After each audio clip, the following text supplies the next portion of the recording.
Mississippi is a wonderful place to call home, full of warm, talented, hardworking people. When the chips are down, we lift each other up. From the Friday night lights to the Sunday pew to the Monday morning water cooler, we are bound together by community. But what if we could be even more?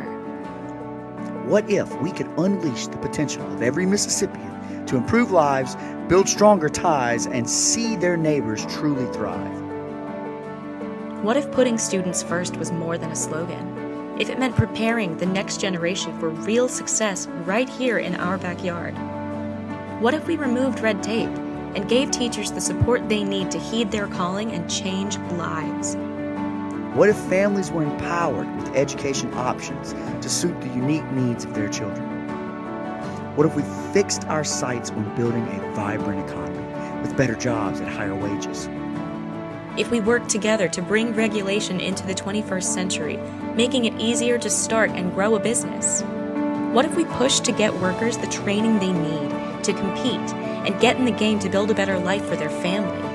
What if we jump-started the economy by believing in people? What if we had a justice system that worked for everyone, that treated people fairly, that protected public safety and honored the hard work of law enforcement, while recognizing that mistakes should not forever define a person and providing second chances to those who earn them? Empower Mississippi is committed to a simple vision: great education for every child, meaningful work for every adult, and justice for all.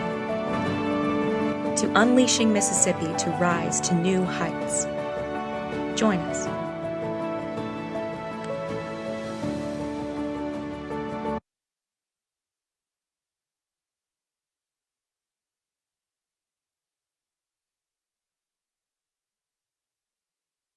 Welcome. We're so glad you're here. This is our second annual Unleash Mississippi, and we could not be more excited about the afternoon ahead. The promise of America is that no matter what neighborhood you're born into, no matter what your parents do for a living, everyone has a chance at the American dream. But is that true? Is that a reality for everyone in America? And how about here in Mississippi? You know, a number of years ago, I got to know a lady named Cynthia who lives in Canton, Mississippi. And Cynthia is an African American. She's a single mom. She had a fifth grader, young man named Will. And Will was a great student. He worked hard. Yet even in the fifth grade, Cynthia was beginning to see Will get pulled into the gang culture. And yet Will had this dream of wanting to be a doctor. And Cynthia knew her home, Canton, Mississippi, with one of the worst, most chronically plagued public school systems in the state, she knew Canton, Mississippi was no place for Will to achieve his dreams. So she came and said, I got to find a way out.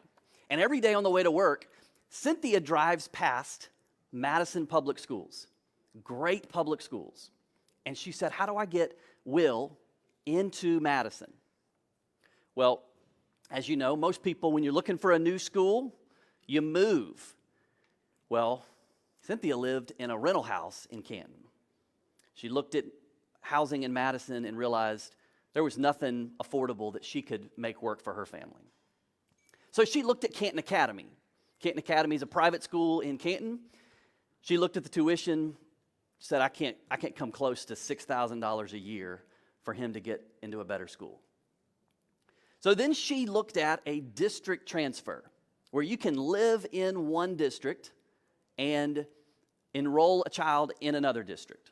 What you may not know, Mississippi has some of the strictest rules in the nation about cross-district transfers. In her case, Canton wouldn't approve it, and Madison wouldn't approve it, so Will was stuck. So Cynthia is watching her son fall further and further behind, not because she had done anything to hurt her son, but because she couldn't gain an opportunity to help him. And she was stuck.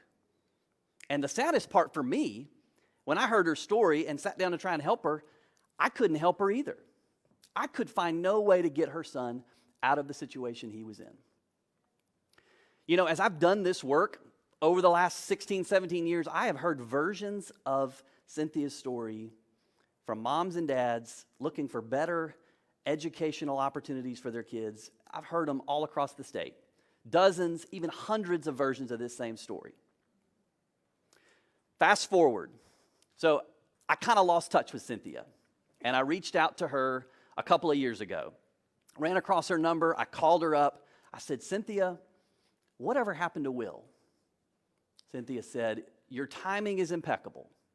She said, last Saturday, he graduated from Germantown High School. He got a great education. He's enrolled in community college. He is still planning to go to medical school. And I said, Cynthia, that is fantastic. How did you get him in there? And she said, well, that's the sad part. I couldn't figure out a way to get him into a better school.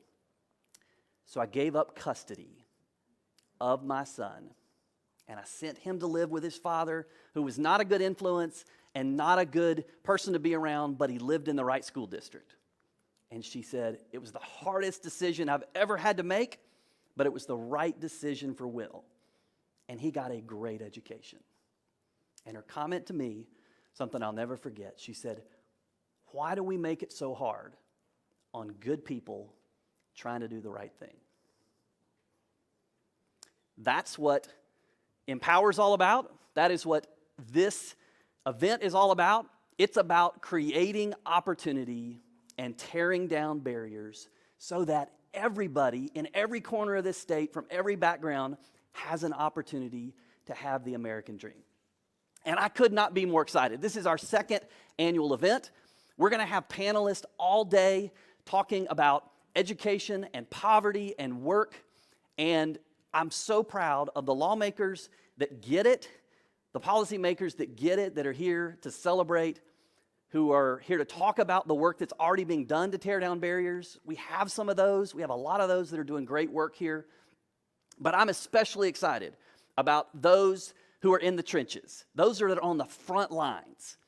We're going to hear from a superintendent of a public school district, and this superintendent is doing great things in his district to make sure everybody in his district gets a world-class education. We're going to hear from a teacher who left an 28-year career in public education to start a private school because she knew kids in her community needed another option. And we're going to hear from a sheriff who represents one of the largest counties in the state, who is fighting not only to make the community safer, fight crime, but to make sure everybody gets a second chance. So buckle up. We're going to have a great afternoon. I'm so glad you're here. A quick word of housekeeping before we jump into our first panel. So we don't have any scheduled breaks. We're going to run solid from 1 to 5, but there's going to be coffee and water in the back. You're welcome to hop up at any point and avail yourself. There's restrooms out in the lobby.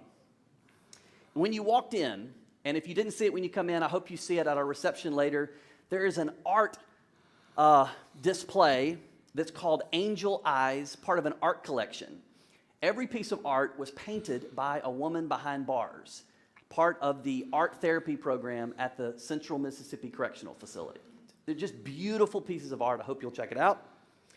As I mentioned, we're going to have a reception at 5 o'clock tonight at the end of the program. It's catered by Manship. It's going to be fantastic. I hope you'll stick around. And if you have any questions, you'll notice the Empower team and our board have a special name tag that's a little bit smaller than yours. Look for one of us. They're all around. Let me tell you, our team has worked really hard the last couple of weeks to put this together. No one has worked harder than our president and my colleague, Russ Latino, who had the vision for this. Can we give him a thank you for this event?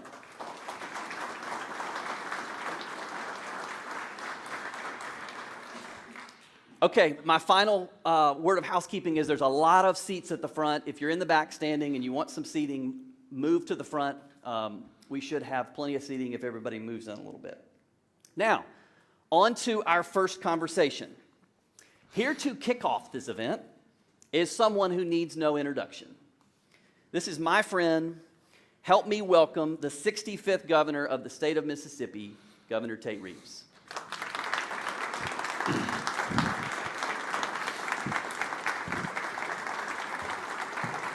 Welcome, Governor. How about you? How about sit right there? Perfect.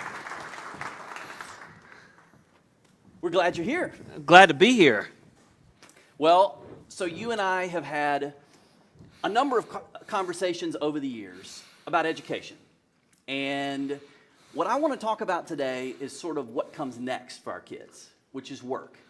So you said it in your interview a little while ago, and you say it all the time. You want to make Mississippi the most job-friendly state in the nation.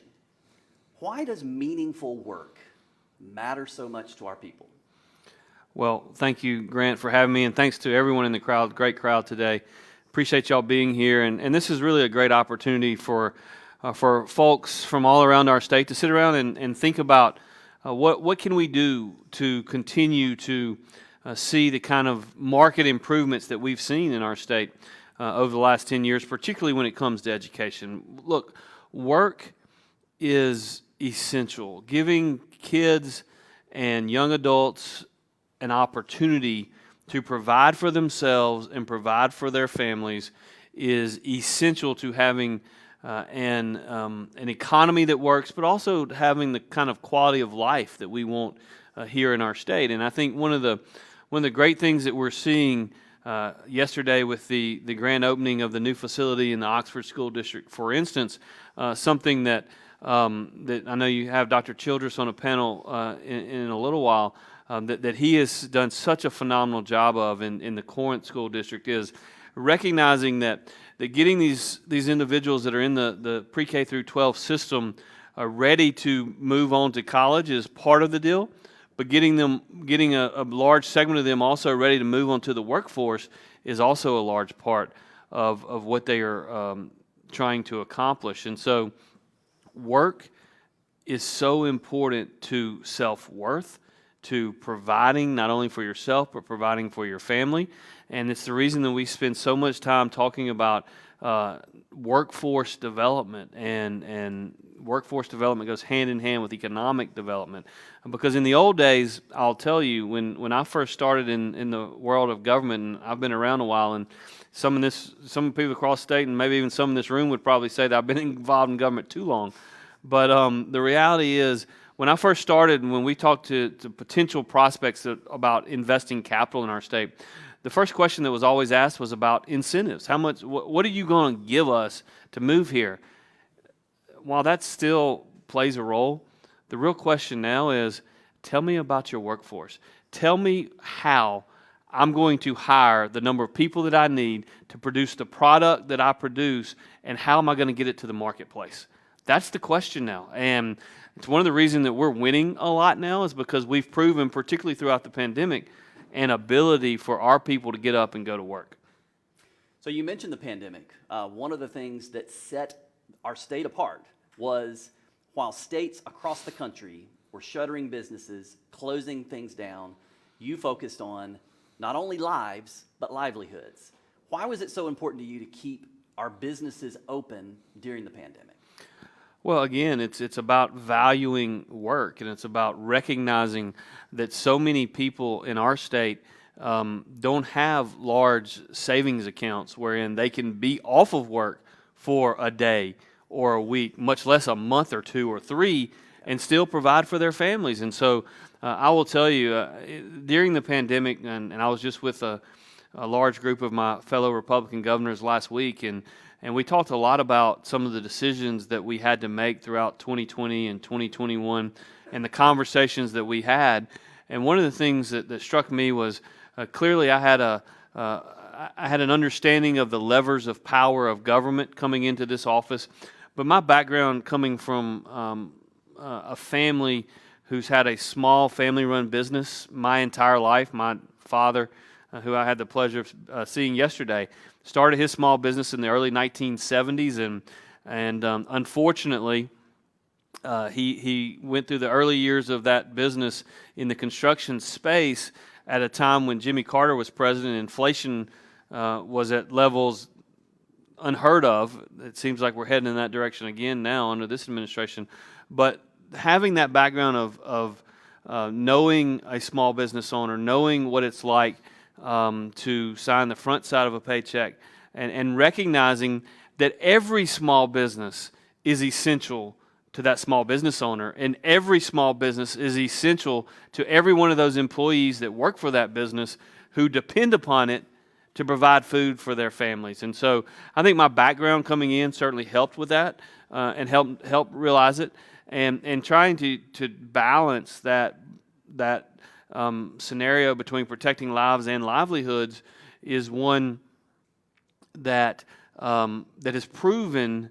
It was not guaranteed, by the way, when we were making these decisions in 2020, but it has proven that approach is the right approach. When you look at number of jobs recovered, for instance, since the pandemic began, and the reality is 95% of the top 20 states in America leading the charge in terms of total jobs recovered since the pandemic are all run by governors who happen to be of our political party, but also governors who focused on protecting both lives and livelihoods. When you look at unemployment rates, for instance, the lowest, some 90 to 95% of the lowest unemployment rates in America in the top 20 to 25 states are all run by governors of our political party. And so the reality is it has proven, at least in this 2-year period, that has been the case. And as it specifically relates to Mississippi, at our peak, Mississippi had 240,000 unemployment claims in 1 week.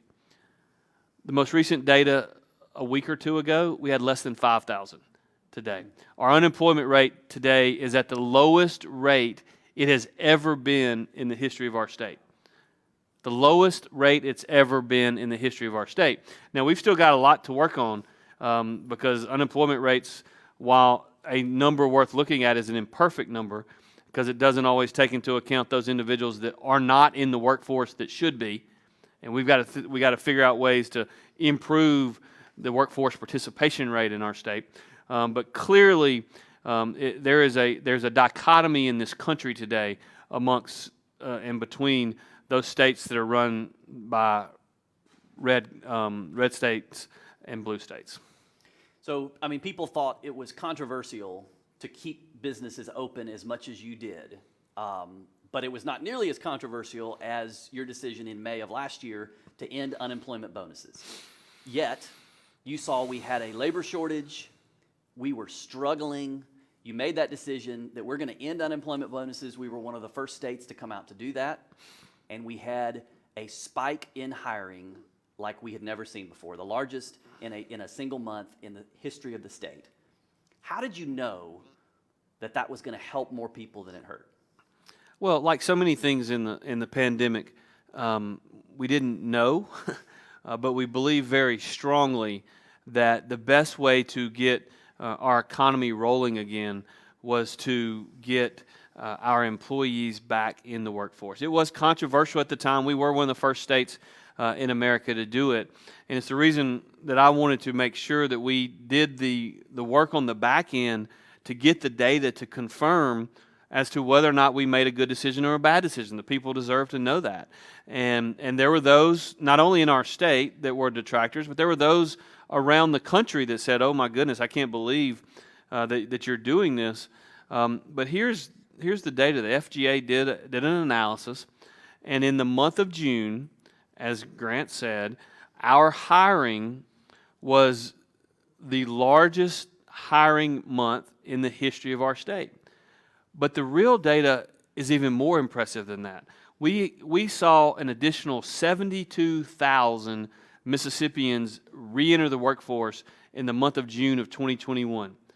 That 72,000 number not only is the largest month in our state's history, it would have been the largest year in our state's history, and we did it in 1 month once those enhanced unemployment benefits went away. And so the jobs were available, and the people of Mississippi, some of whom were making an economic decision, made that decision to go back into the workforce. And it's one of the reasons that from a policy standpoint, we have to continue to look for ways to grow the number of people in the workforce, because the reality is where we find ourselves today is in much better shape than where we were in June or May of 2021. But the challenges are not wholly different in that we need more people in the workforce. In the old days, we used to have a whole lot of people looking for jobs. Nowadays, we have a whole lot of jobs looking for people. And we've got to do everything we can to encourage and incentivize those individuals to get back in the workforce so that they can continue to help see our economy grow. And I love that you mentioned a minute ago, we certainly need it as a state. And a lot of times we talk about work as something that the state needs, our communities need. But as humans, we need work. Like, having work is one of the things that provides purpose and meaning and gets you out of bed in the morning and gives you fulfillment because you're using your God-given gifts. So when you think about barriers to work and the obstacles, we talk a lot about red tape and regulations and even things like occupational licensing. What role do you think scaling back some of those things can help pull more people into the workforce? Well, I think that's certainly, I think all of the above. In many of these questions, the natural tendency is to go to either or, right? Either we do this or we do that. In our case, and particularly when it revolves around a topic that we talk a lot about in the governor's office, which is, government's role is not really to create jobs. Government's role is not really to get you to go to work. Government's role is to remove those roadblocks, to remove those speed bumps, to make it easier for individuals to make that decision.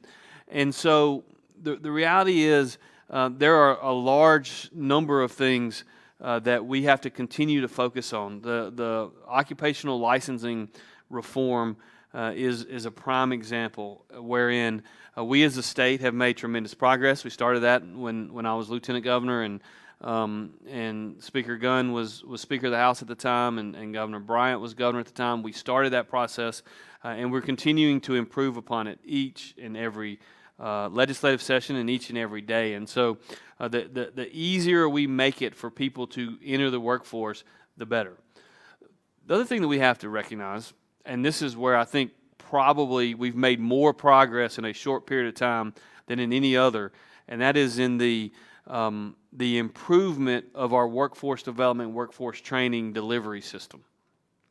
So in my view, here's the reality. There are a certain number of government benefits that are provided mostly by the federal government for those who do not have work, those who are not currently employed. And that level, obviously, over the last 12 years or so has steadily increased. There's a segment of our population in Mississippi, and there's a segment of the population in every state in America, wherein their skill set is such that the kind of jobs that are available to them pay a level that is not significantly higher than that which they can earn or receive by not working. And so there's a couple of things that can be done to change that dichotomy. So what I would argue is some of those individuals are actually making an economic decision to not enter the workforce because the difference, the delta, if you will, between working and not working is relatively low. So there are two ways to fix that, right? You can bring that delta, or you can bring that number down, what they can receive for not working, and that's largely federal benefits, and we don't have a significant impact on that in a lot of ways.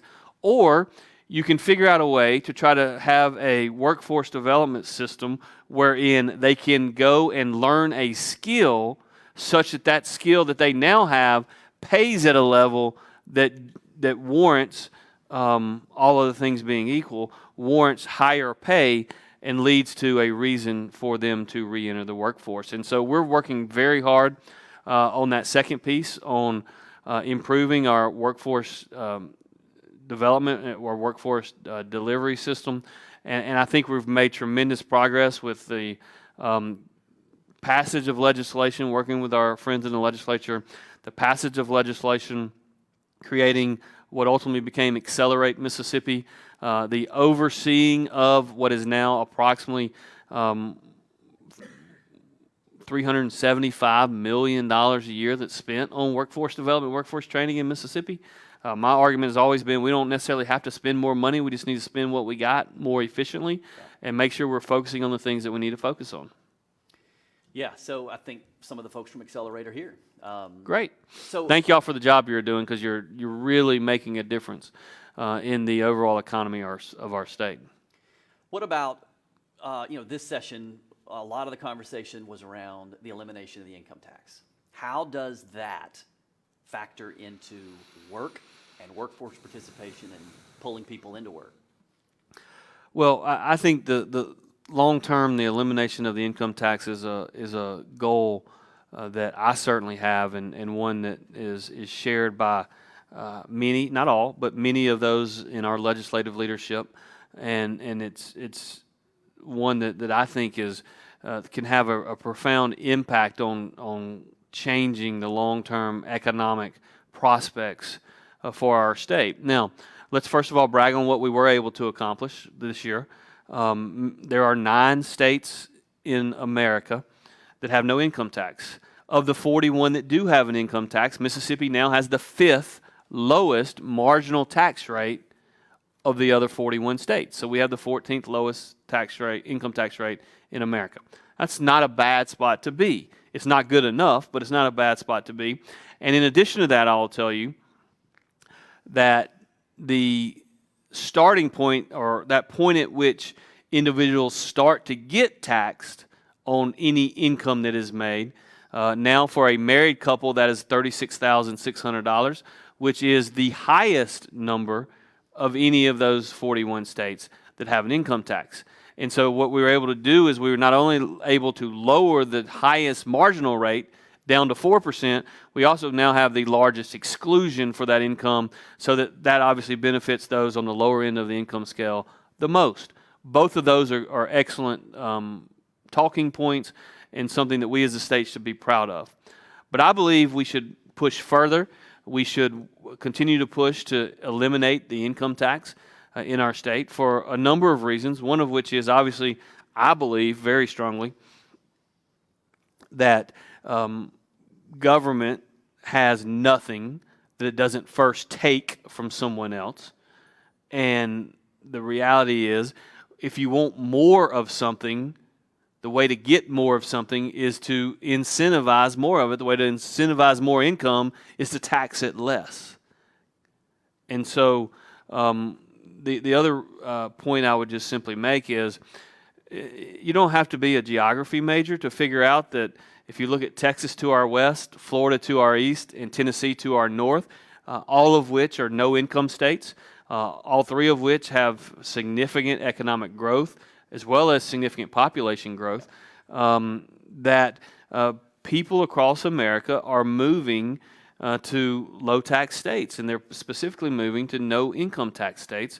And I think that Mississippi is well-positioned to take advantage of that. And oh, by the way, for those that feel like government ought to spend at a minimum what we already spend, current year that we're in, current fiscal year, the expected revenue when put into place just 14 months ago was $5,920 million.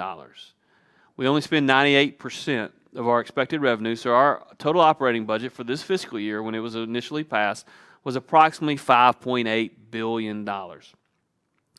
In the month of May, which ended yesterday or the day before, I forget exactly what day today is, we collected $190 million more in the month of May than was originally projected for that month.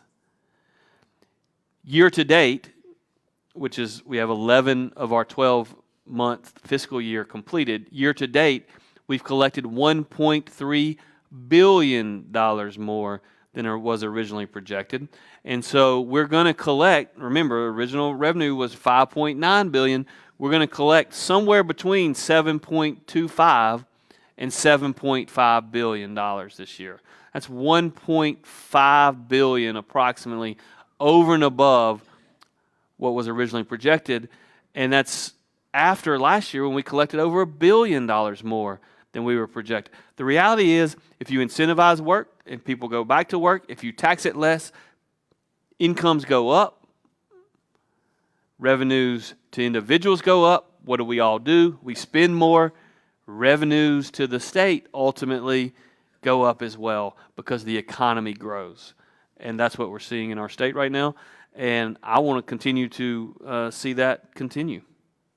Well, I was told I wouldn't have to do any math, so I'm glad you're doing all the math today. But that is, it's truly extraordinary. And I think it's a demonstration of policies that have been passed that will lead to greater economic growth. So when you think about not just what's been done, last question, when you think about where we're headed, what are you most optimistic about? Well, I will tell you, I'm extremely optimistic about Mississippi's future, and the reason I'm extremely optimistic, and I don't know that I can narrow it down to any one item, but I do think it's important to note this in this crowd because I want you to know it. For years and years and years in Mississippi, our opponents, both inside our state and outside our state, have constantly pointed towards the fact, and you've heard it your whole life, Mississippi has the worst education system in the nation. Mississippi has the worst education system in the nation. And perhaps up until about 10 years ago, people could say that and at least have some data points to point to justify their position. I would have argued it wasn't true 10 years ago, but today our opponents can still say that, but they're lying to you. There is no data justification for Mississippi as last in the nation in public education. In fact, quite the contrary. Every data point points towards a significantly improving pre-kindergarten through 12th grade educational system in Mississippi. If you look at overall results, there are two different services that rank states. Mississippi ranks 32nd and 35th in the nation in overall public educational systems. So when the other side says we're last in the nation, no, we're not. It's just not true. But here's some more data points. If you look at the NAEP testing, that's the nation's report card. In each of the last 3 years, in aggregate, Mississippi has been number one in the nation in 10-year growth numbers when combined for fourth grade reading and math, 8th grade reading and math.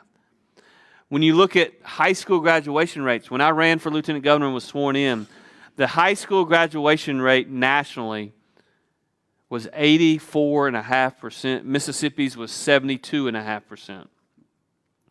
Last year, the national average rose from, over that 10 years, from 84.5% to 86.5%.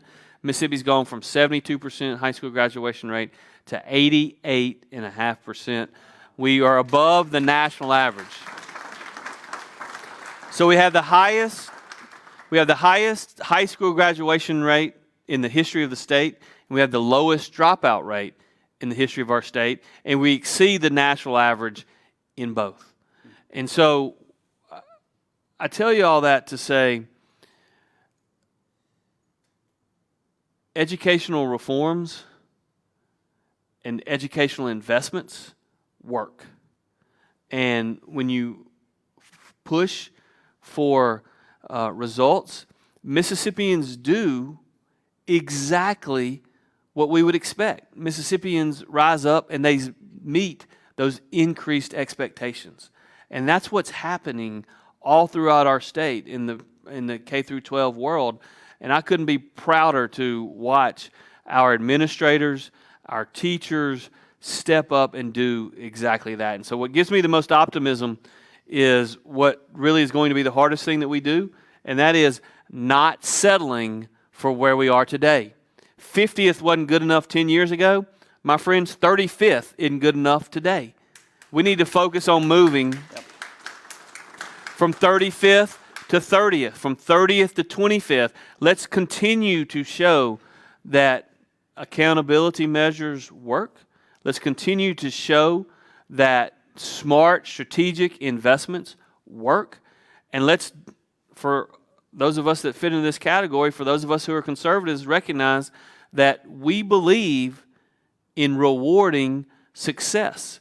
And so with the teacher pay raise that's going into effect, we are rewarding those teachers who've helped us move from 50th to 35th over the last 10 years and saying, hey, let's continue to work together to continue to improve. Because in the long run, again, it's all about workforce. And if we continue to improve K through 12, continue to improve our delivery systems and our delivery mechanisms for workforce development, workforce training, we're going to have the workforce which is going to encourage and incentivize more capital investment in our state, which is going to lead to more jobs in our state, which is going to lead to more economic prosperity in our state. Yeah. Much to celebrate. Thank you for your leadership. Governor, last year at Empower, we created an award that comes from our mission. Our mission is about how do we help all Mississippians rise. And we created the RISE Award. And the RISE Award is given to lawmakers each year and citizens who are taking specific action to help our fellow Mississippians rise. And we have a number of award recipients today, but the first one today is you. And we want to award you with the RISE Award for your outstanding leadership, calling for, really over as long as I've known you, the elimination of the income tax. And as you said, we didn't quite get there, but what we did was we set the mark for the largest tax cut in the state's history, a flat tax, an extraordinary measure that we think is going to pull more people into work and help people rise. So,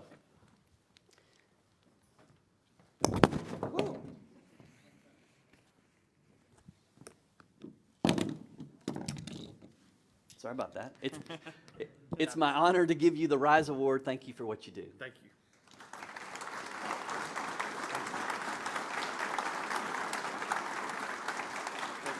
Thank you. Glad you're here.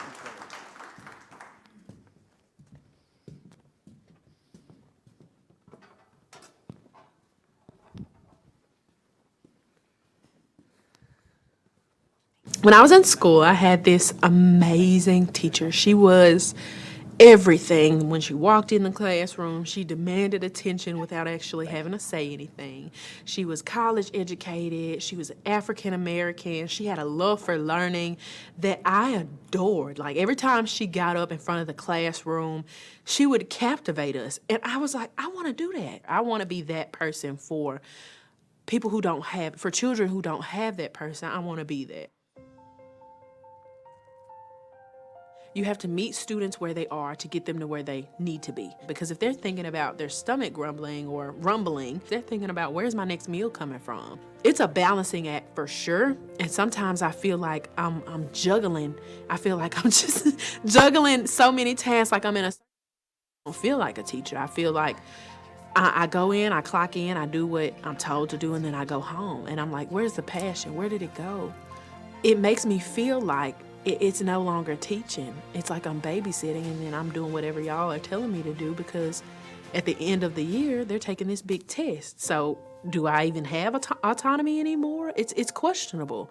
I know that's what you all feel is best. You know, as administrators, you all think this is what's best for our kids. You want this A, B, C rating, but that's not where we are just yet.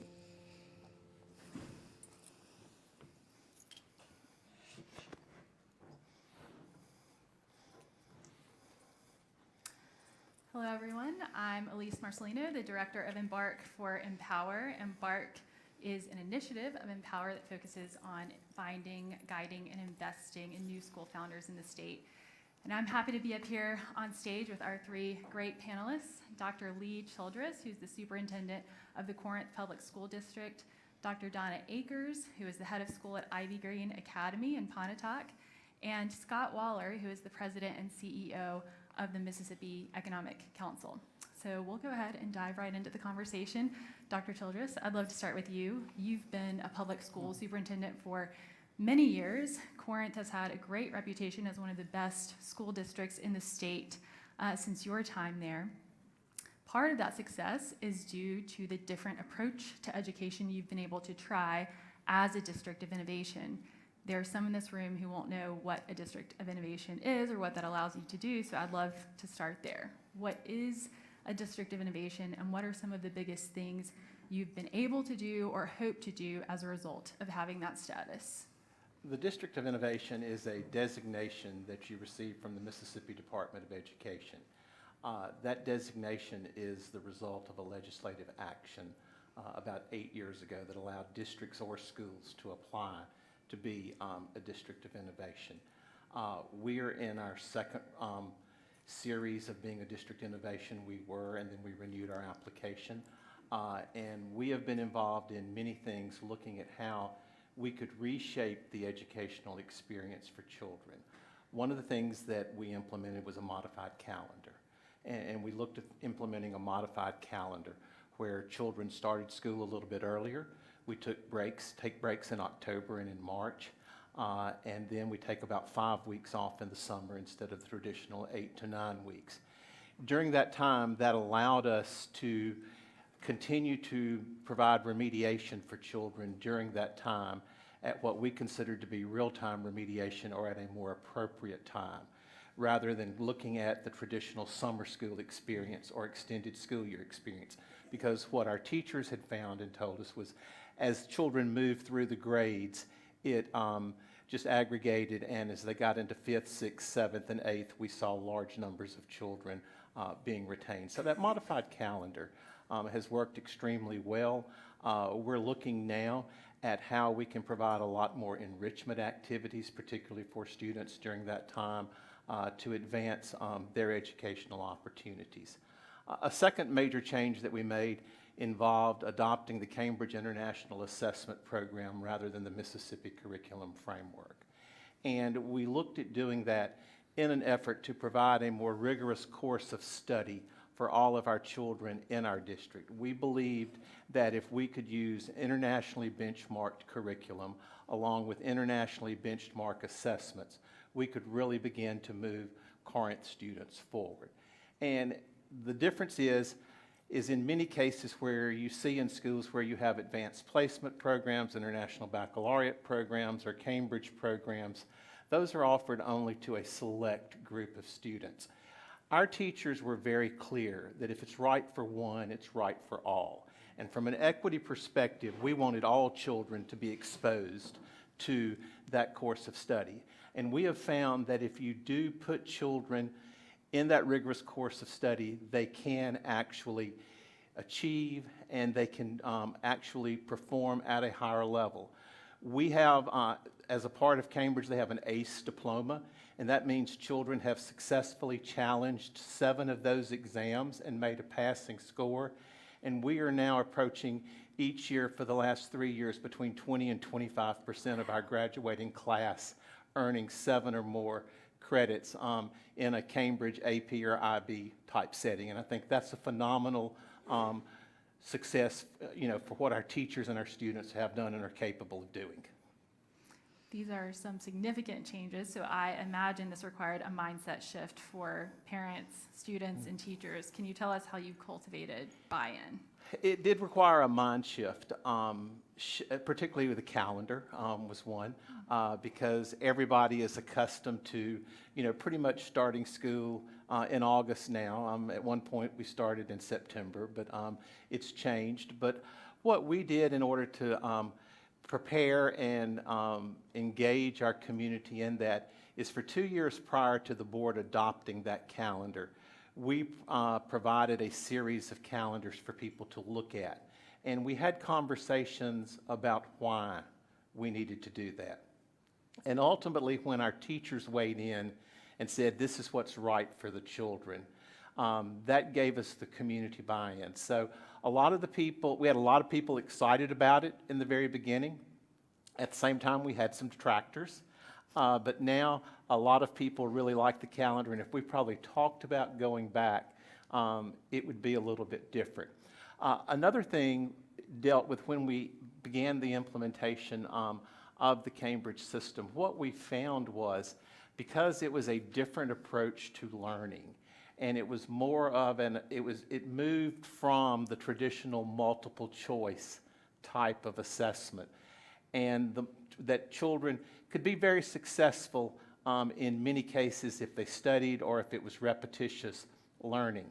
And what we found was that many of our advanced students who were accustomed to making some of the highest grades and always having a perfect paper, when they had to begin to justify, when they had to begin to cite evidence as to why they were answering a question the way they were doing, when they had to respond to reading, it was a challenge to them. And so we had some growing pains there.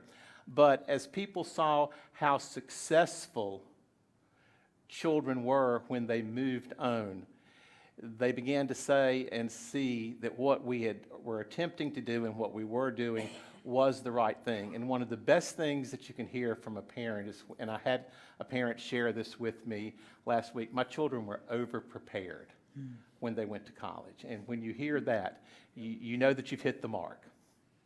That's wonderful. I would love to hear a little bit more about teachers in your district. So as we came up, the video was playing an interview with a teacher, a Mississippi teacher named Kristen Glass, who was expressing her frustration with the lack of autonomy that teachers have in the classroom. With greater autonomy at the district level, has any of that trickled down to the classroom? We have seen it to a degree, but not to the degree that we would like to see it. And part of that is in our original request. We requested some flexibility and some waivers from the accountability model.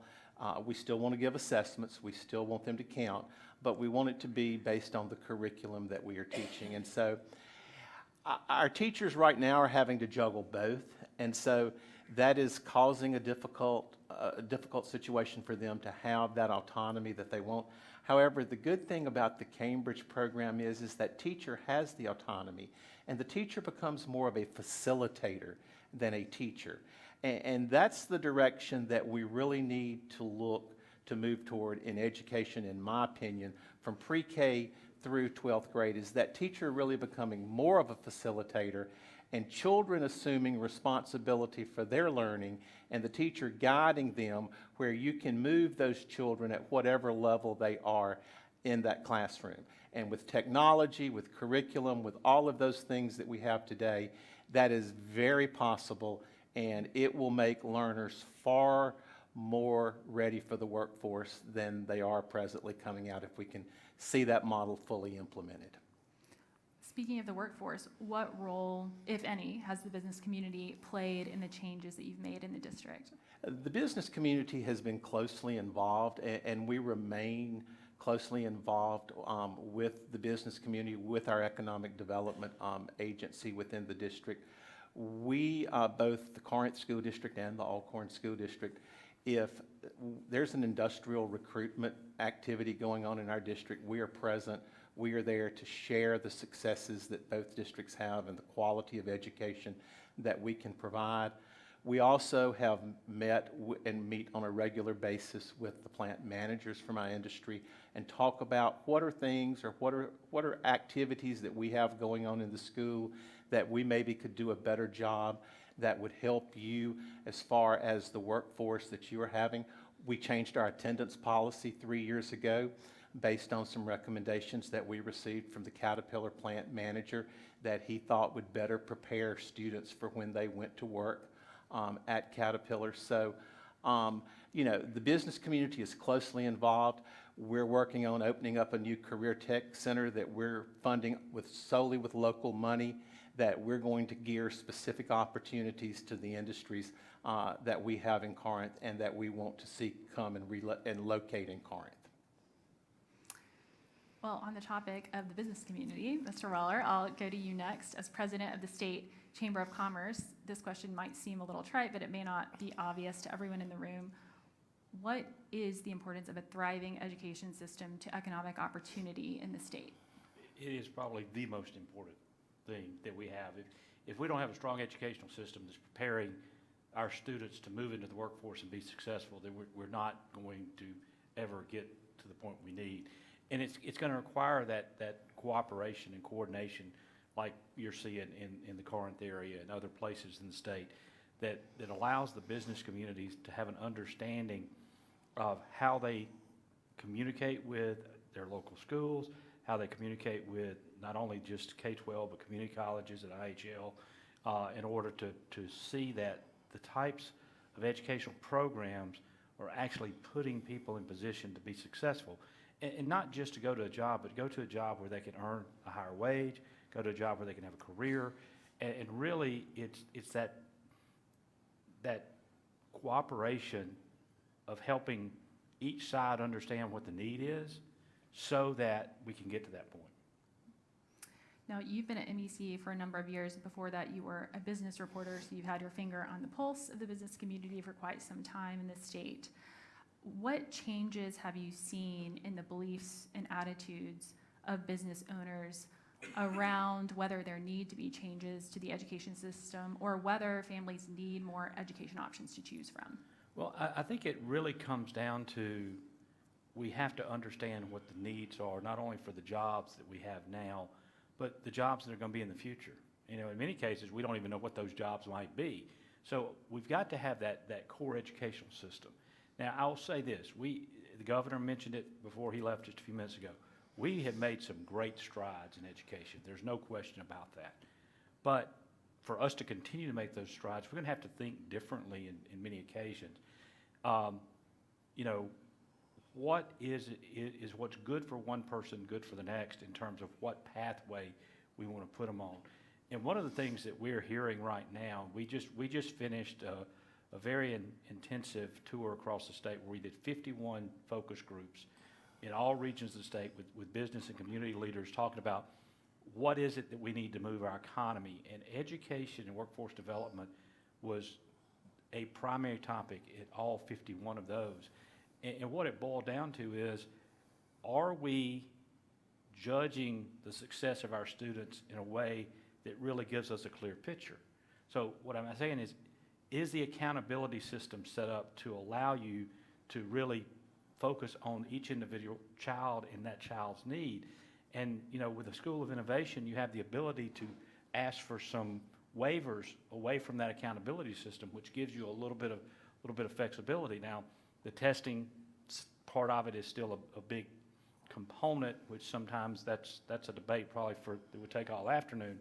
But at the end of the day, career pathways, regardless of whether a child is going from high school into the workforce, high school into a certification program at a community college, an associate's degree, a bachelor's degree, whichever pathway it is, we need to be able to put the same type of value on that career pathway that we do on that student that's getting the bachelor's, the master's, and the doctorate. When you have members who are reluctant to advocate for changes in education, what is it that you've found moves the needle? Is it a story of how things work in other states? Is it just hard facts? Is it a dynamic leader? Tell us a little bit about that. I think it's a little bit of all, and I'll say this. I mean, I think MEC is the State Chamber of Commerce. We are a private, not-for-profit organization. We do not take any state or federal dollars to run our operation. So the business community is what funds us. So they're the ones making the decisions, what do we need to focus on. There's not a reluctance among our membership about how do we make it better. And we've long believed it begins with leadership. And I mean, the guy 2 seats down is a perfect example of what leadership can do when you are willing to take a different approach. I mean, several years ago, MEC was at the point of getting rid of the elected superintendent to allow us to get the best possible person into every school, regardless of where they lived or what district they voted in. Those are the kind of things that start to move the needle. Then, once you get past that, how do we get into, again, I'll go back to the accountability system. And I'll state this, I'm not an educator. These two are. They understand it a whole lot better than I ever will. I just think that based on the conversations that we're having, we need to be looking at all options because, honestly, a one-size-fits-all doesn't mean all students are going to succeed. Dr. Childress just mentioned that he wants to treat every student equally in terms of determining what their potential is. And we've got to be able to adjust our system so that we're reaching the potential of every student that's out there. That's how we start to move the needle. Dr. Akers, I'll go to you next. You taught for almost 30 years in the public school system. I'm sure much of what Kristen Glass said in the video earlier resonates with you. When you retired from the public school system, you made a bold move and went to start a new school, the first of its kind in Mississippi. So I'd love for you to tell us what led you to start Ivy Green Academy in 2020 of all years. And give us a sense of what that model looks like. Well, thank you. I decided to retire after, if I'd have worked for your school district, I may not have retired. Let's put it that way. We'll still take you. Probably would not have retired. I was not real thrilled with how things were going, and I was looking, I started looking for homeschooling options because I was going to take my child out. I have a 10-year-old, and I was just not happy with his options. I didn't think it was a good fit for him. I wanted him to keep his curiosity and his love for learning, and so I decided I was going to start searching for that. So when I started searching, I found Acton Academy. And I don't know if any of you have ever heard of Acton Academy, but it's a international organization. There's about 300 schools worldwide. We are the only one in the state of Mississippi.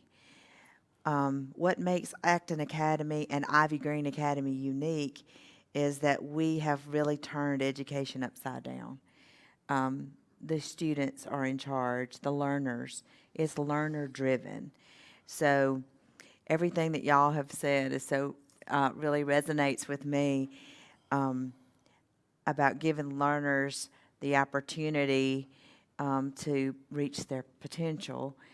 And what the way our philosophy is that we give them, they have the leadership role. We step back and we are guides. We don't teach. We don't stand in front of a class and pour into them as I used to do. We don't answer any questions. They have to find out the answers on their own, and it helps them to become independent people. And clearly, that's what we want as for our own children. We want them to be independent, and we want them to find their calling. And that's one of the main focuses of Ivy Green, is to help all of our students find their calling. And so we design quests, and in these quests, they are able to work collaboratively and independently also to learn more about what their skills are, their gifts are, so that we can help them, guide them to where they want to be. Starting in the 6th grade, we have a wonderful program that is an apprenticeship program. And that's one thing that I think we really need to work on in Mississippi, is helping students, learners, to be able to have apprenticeships and learn that way. They get 40 hours starting in the 6th grade and 80 in the 7th grade and on and on. So by the time they graduate, they have hundreds of hours of apprenticeship. They start in 6th grade exploring different options. They never stay with what they start with.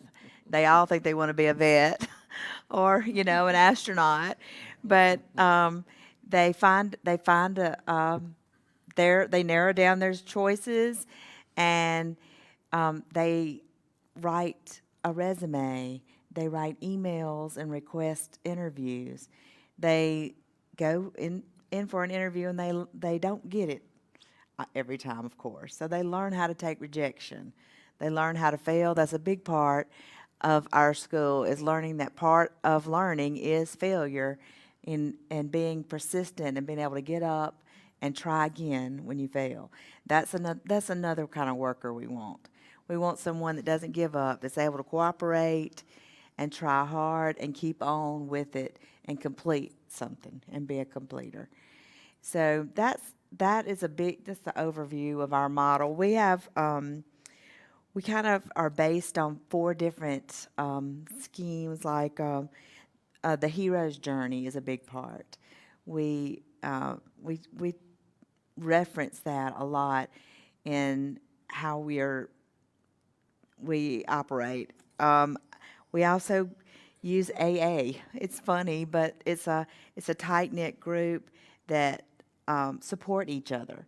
That's a very good model for us to help to provide a community. The Boy Scouts, we use badges. They have challenges in each badge that they have to check off, and we emphasize excellence, and they're accountable for themselves and for their running partners and people in their groups. And also Google and gaming. We try to make things fun and make it enticing for them to want to learn. And so every day they are excited to come to school. There's no more crying and having to drag them out of the car. And they're excited and they don't want to go home at the end of the day. And we address some of the summer school things by having camps. Like right now we're in the middle of a camp. And they're probably all irritated at me for being here and leaving them up there. But we're doing a tinkering camp right now. So they had wood and tools, and today they're making a raft. And tomorrow we're going to take it out to the lake and see if it floats. So that's the kind of thing we do. Sounds great. Thanks for describing that. At Empower, we believe education is about more than simply going to school or getting a certain test score. It's about helping students prepare for life and to reach their potential in life. So it sounds like you're coming from a similar perspective. Yes. I'm interested in a small town in an area with limited education options. How has the community responded to Ivy Green? It's been a very, very positive response. I probably get 3 to 4 people a week requesting information or a tour of the school or commenting on Facebook, wanting to know more about it. I get a lot of response for it. The only drawback I have with anybody is the cost of it, because of course we do have to charge tuition, and that's the drawback we have. Micro schools like Ivy Green are taking off across the nation, and obviously the learning models can look very different, the affordability can look very different, but they all are small, which generally means fewer than 150 students. They often have mixed stage classrooms, or I think you call those studios. And there's a level of personalized learning in these small school settings. In Mississippi, would you like to see these options grow? Do you think there's potential for these options to meet needs, especially in rural Mississippi? And what would you say if there's someone here today who wanted to follow in your footsteps? I totally think it's needed in Mississippi. And it doesn't have to be a big grand thing. We started in a house, and I started with 14 students, and I had one other guide with me, and we had a really small, intimate year. We grew to 20 students that first year, adding during the year, but it doesn't have to be you don't have to borrow $1 million and build a building. That's what I'm saying. It can be a small thing and very, very worthwhile. Now we're moving into a building. We're renting. I'm still not ready to borrow money, $1 million, and build a building, but we're moving into a bigger building, and we've got 40 students now, 39 or 40 students now. So we're growing very fast, but it is a doable thing. And I think if people are interested in starting a school like this, you want to find a mentor maybe and a support group. I had that built in with Acton Academy. I have, but I think it's important to surround yourself with people that will help you and have a good, solid base of founding families with you that are on the same page as you. Dr. Childress, I'm going to circle back to you.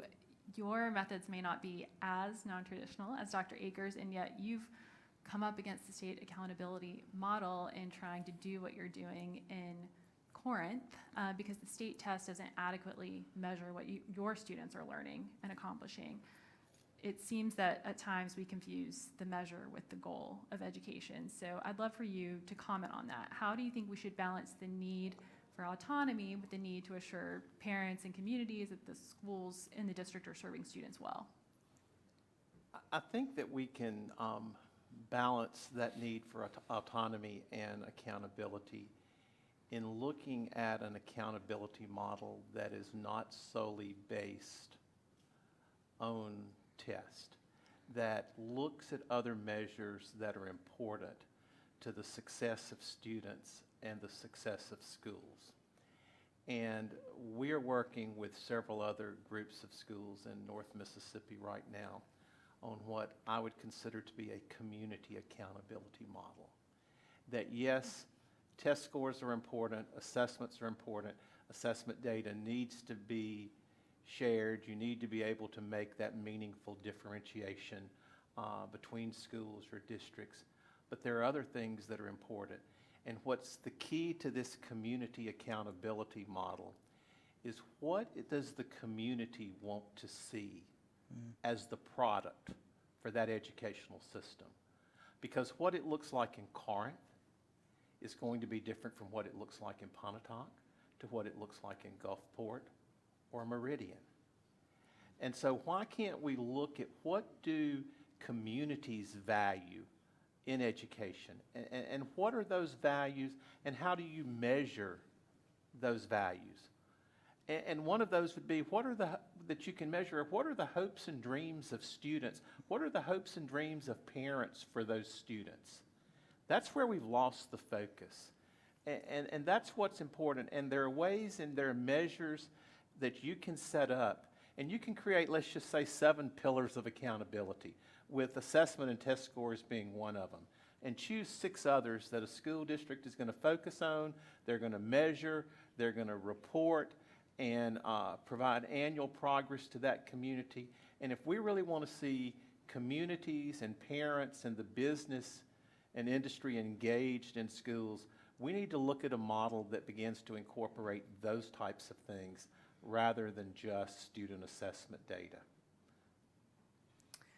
When it comes to innovation in education, there are those who would throw the baby out with the bathwater, and they want to start over entirely and end up devaluing the importance of strong content that was once a hallmark of our education system. I'm sure you would agree that innovation for innovation's sake can be, or isn't helpful, or and can be counterproductive. So how do we make sure that innovative approaches are effectively focusing on the methods of education and not sort of blithely ignoring essential knowledge and skills? Well, the content knowledge is what is important. And that was one of the reasons that we asked for as a part of our District of Innovation was a waiver in terms of licensure requirements. Because there are individuals that can teach in school that have the strong content knowledge that they need to help students to acquire. And that's the beauty of the Cambridge program, is that it emphasizes the content knowledge and the application of the content, such as in the state test in Mississippi in biology is it's a biology multiple choice test. The Cambridge test that we give is a biology test that has a lab component, that we have 160 biology students on one day. They are all performing a lab, an experiment that they have to write up, that they have to share what they learned. That shows that they know the content, it shows that they can apply it, and that they can also communicate it, which is extremely important in terms of being able to be successful in the workforce. So the content has to be there, and we can't give up the content, but I think that we've got to look at what content are we truly teaching, and are we teaching children the body of knowledge that they need to be successful, or are we teaching them the body of knowledge on which they're tested at the end of a grade or a particular content area? U.S. history, they have to do a paper, and and it's on a local topic. And we have chosen the railroad because of the importance of the railroad in Corinth, from settlement through, through wars, through economic development, all of those types of things, where we're making those connections, and students have to make those connections. And that's the type of activities that children can see that content, they can put that content in action, and they can really move forward. And that's what we've got to strive for, to have successful learners. Mr. Waller, I'm discouraged by how often I hear employers talk about the fact that high school graduates are not prepared to apply for jobs, that they lack the basic job skills necessary to get a job and do it well. And so that leaves employers looking at either unemployable high school graduates or in a position where they have to retrain them in basic job skills in order to hire them. Obviously, that's not universally true, but I'm surprised at how often I hear it. Is that something that you hear from your members as well? We do, and I think that when you think about the employability skills, whether you want to call them soft skills or basic knowledge skills, whatever the case may be, it's a problem still. I mean, little things like if work begins at 8, you're supposed to be there at 8. We all laugh, but it's a fact. It's a fact. And it's one of those things that, that's all part of that process of making them understand it. So I think, and I kind of, to get back to that, when we're so busy, and again, I agree with you, I think the accountability system has to have flexibility because, it shouldn't be a one-size-fits-all, but that needs to be part of the component. It's just not, when it's so geared and so heavy toward how did you do on a certain test, and that's what the measure is, well, the old saying is true. What gets measured gets done. And that's where all the attention gets focused. So we lose the ability to just think about simple things that need to be taught, that can be taught in a way that's part of a curriculum to teach them how to do it. You said something earlier, Dr. Childers, I'm very interested in finding out about it later on, but you said you made some adjustments to even your scheduling and your timing based on what Caterpillar was needing to see to help their students be better prepared to enter the workforce. Those are the kind of things that we need to be focusing on in order to deal with the issue of getting students prepared to be able to walk out of a classroom and walk into a job and be ready to go to work, and then have the basic skills that then allows the employer to spend their time teaching them the technical skills and the things that they need while they're on the job.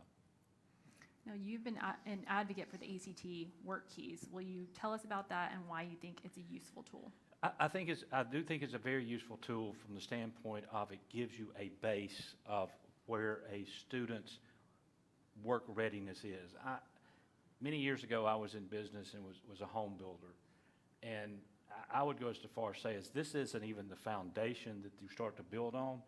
This is the house pad. This is the first piece of work. And what it does, it gives you an assessment of where a child is in a variety of things, whether it's workplace documents, graphic literacy, some math, the basic stuff that you're going to need for, regardless of what your job is, you're probably going to need those skills.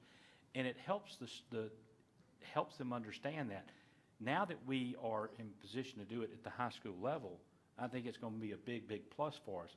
I have to give the legislature a lot of credit. There was a piece of legislation passed this year.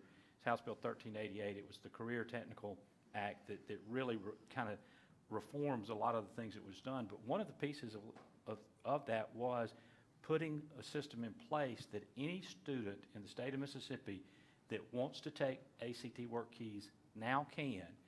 And then the best part is they funded it. So that's the other part. It's now funded properly. So this is just an assessment that will help a student have an understanding of where they are, but it also gives the employer an understanding of where that student is, so that employer can know, okay, if I've got someone coming in at, say, silver level, this is what he or she should be able to do. If they're gold, they're here. If they're platinum, or whatever the case may be. So it's just a good assessment of one's readiness to enter the workforce. Dr. Akers, as the leader of a non-public school, you have the ability to create your own system of accountability. So tell us, how do parents or even you know that students are gaining the knowledge they need at a reasonable pace? Well, we do not participate in standardized tests at all, or we don't have tests. What we do is, as I mentioned before, like the Boy Scout model, we have badges. One of the main things we do is each badge, we have 6 sessions a year, and during each session, they have challenges. They may have 100 challenges that they have to do. And they have a running partner, which is like their best friend that they sit with, that they work together with. And then they have a squad leader. And they turn in their work to their squad leader, and it's checked for excellence and their running partner. So 2 people check it off before it ever goes to the guide. So there is some accountability there. We also, I don't want to forget to tell you that each and every single day, the students make goals for themselves for that day. They sit down and they decide what they want to work on today, and has to be a measurable goal and using data, and they come back at the end of the day and they decide whether they met their goal or not and why. So they don't get in trouble for not meeting their goal, because sometimes they may say, well, what I was working on today was harder than I thought it was going to be, and it took me longer. Or they may say, I was distracted. Or they may say, I exceeded my goal today, so I need to make my goal harder for tomorrow. So these are kindergartners doing this, all the way up. You know, we go up through 8th grade right now, but we're going to go all the way through high school. But that's one thing that we do. We also, at the end of each session, have an exhibition of learning, which is very exciting, because all along, everything they work on, their papers they write, their projects they do, they are keeping them so that when we have our exhibition of learning, which they run, they write out the script for it. One of them does a welcome, and they run the entire meeting. They set it all up, and the parents come in and get to see what they did. For instance, we recently had a robotics session, and so they broke off into their small groups, and the parents got to see the students, the robot that they built, and how they coded it. And, you know, some of the little ones, they just would carry one thing from one side of the room to the other. And some of the older ones, they were doing mazes and things like that. And the parents absolutely love that, because they see that this is what my child is working on. They get to read their papers. The older ones keep a portfolio online that they can, you know, the parents know about it. So if they want to look at it, they can always say, give me the password so I can see it. And so they can look at that, and they can look at their core skills that we do online. And so the parents have access to all of that. But it's really a lot of internal accountability for the students. What do I want to do to be able to move up? They have to have a certain number of badges, and they have to make a certain amount of progress in order to be able to move up to middle school, and then even more to move up to high school.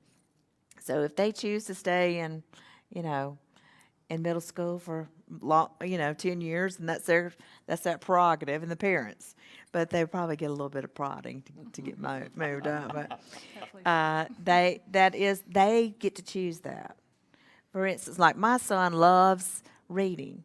So he spent most of this year working on reading. Oh, he moved up like 3 grade levels in reading. His math, not so much. But we had a contest, and they had to make a certain amount of growth in order to go to C camp, and which is in Biloxi on the 21st is when we're leaving.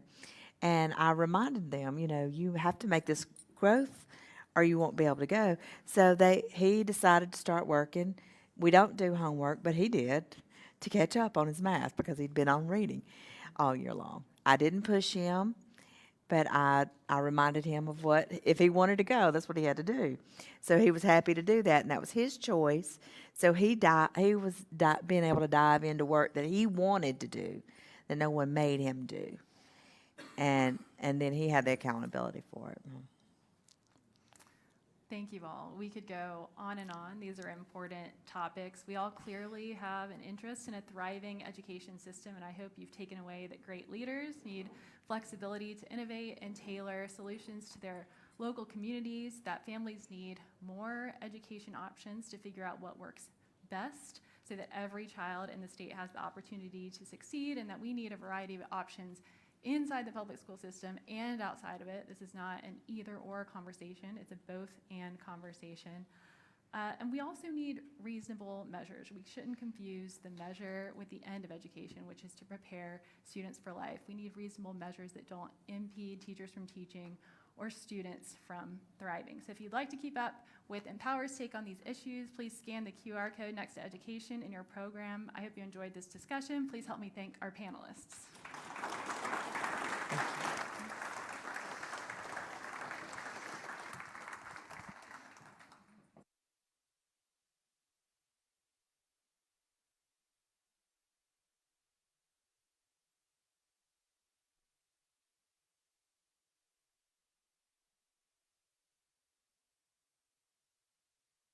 I literally fell on my knees in that nasty floor, and I just begged God to do something. I don't care what it takes. Do whatever it takes. I can't live like this.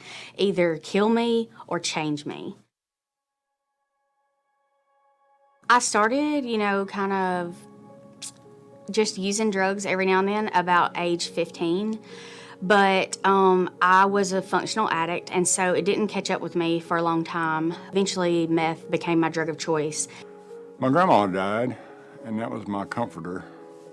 And I went absolutely crazy. And so I done drugs, to cope with everything. And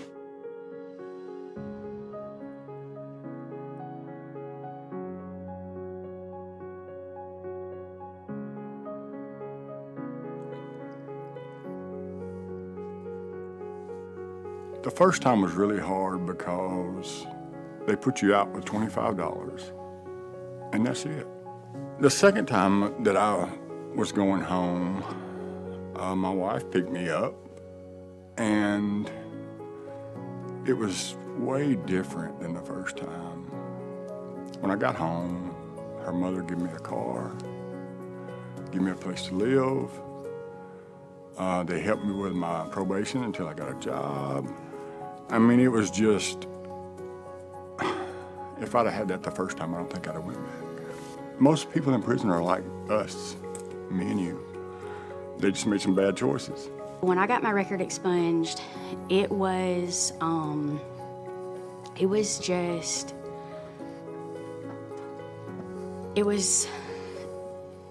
an open door that nobody could shut. I knew what the Lord wanted me to do, and now I knew I could do it. When we lose hope, we lose a lot. Second chances are necessary.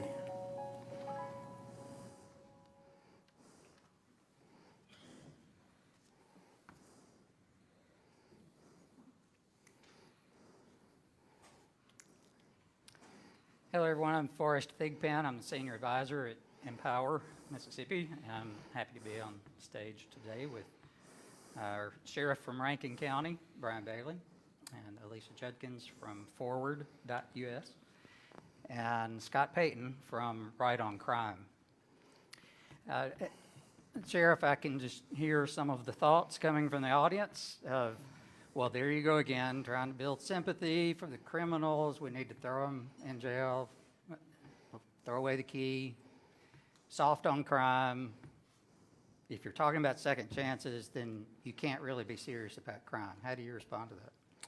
I was guilty of that till, my first year that I was elected, 2012, God opened my eyes to see that I was wrong. I was the first one to say, hey, let's lock them up, throw away the key, let's go get some more and lock them, put them in jail. And, it all came back to a sermon I heard, the preacher was talking about sin is sin. My sin and the inmate in Rankin County Jail, in God's eyes, the same. And I just built up relationships and learned who the person was behind that striped suit. And it just gave me the desire, and God laid it on my heart that that's my job to help these people. So we're not being soft on crime, we're being smart on crime. It costs me in Rankin County $66 a day to house an inmate. I have 450, 500 inmates over there right now. If I can just keep 100 from coming back to jail, look at the savings for the taxpayer. Yeah. If you even take out trying to do the right thing for people, financially it's a smart thing to do. Yeah. Well, and you heard Danny on the video talking about his view is that most of the people who are in jail or in prison really are not evil. They're just been caught up in life circumstances, made some bad decisions, not in any way excusing what they did. Certainly there should be consequences. But if that's true, then it would seem to indicate that we can't treat everybody who commits a crime as if they are a danger to society and need to be incarcerated. So I wanted to ask you, do you see what he said in the people in your jail and in what you hear from other sheriffs? Are they wanting to figure out how to not commit more crimes, or are they just kind of mad at everybody and biding their time? I'm going to sit here and just unscientifically, I can tell you about 50% of the people in the Rankin County Jail will return to jail. They're going to come back for some reason or other. If we're not providing them the tools that they need, if it's a bad family environment when they get out, half of them just not going to make it. But that's 50% that can make it. But we just have to pour into them some things that they didn't receive from school, from a parent, from church, there's just certain things that we have to put back into them. I gave an example earlier on the radio about I was shocked and surprised of how many grown men and women 30 to 40, 50 years old have never had a bank account, never had a checking account, don't know how to write a check, don't know anything about a savings account. It's just amazing the small little life skills that we fail to provide. So if we keep doing what we've been doing, lock them up, let them do their time, put them right back out on the street with no new skills, training, and no way to win, they're going to be right back in. Yeah. And that's just the reality. Yes, sir. Is it right or wrong? Mm-hmm. That is the reality of the people that you're dealing with. Alicia Judkins Forward is a national organization, and I'll see what's going on in other states. First, do you know if the profile of people is similar in prison, where they tend to be there for certainly longer time than in a local jail? Are the people who are there of a similar mindset or about the same, maybe 50-50 maybe, that really want to do different, and ones that really don't want to? Or do you have any information on that? Yeah, first, thanks for having me for being here. This is an incredibly important topic, but I agree with Sheriff Bailey. Danny said, that most people are keying his wife, Christy, and my experience has shown me that for the most part, is true.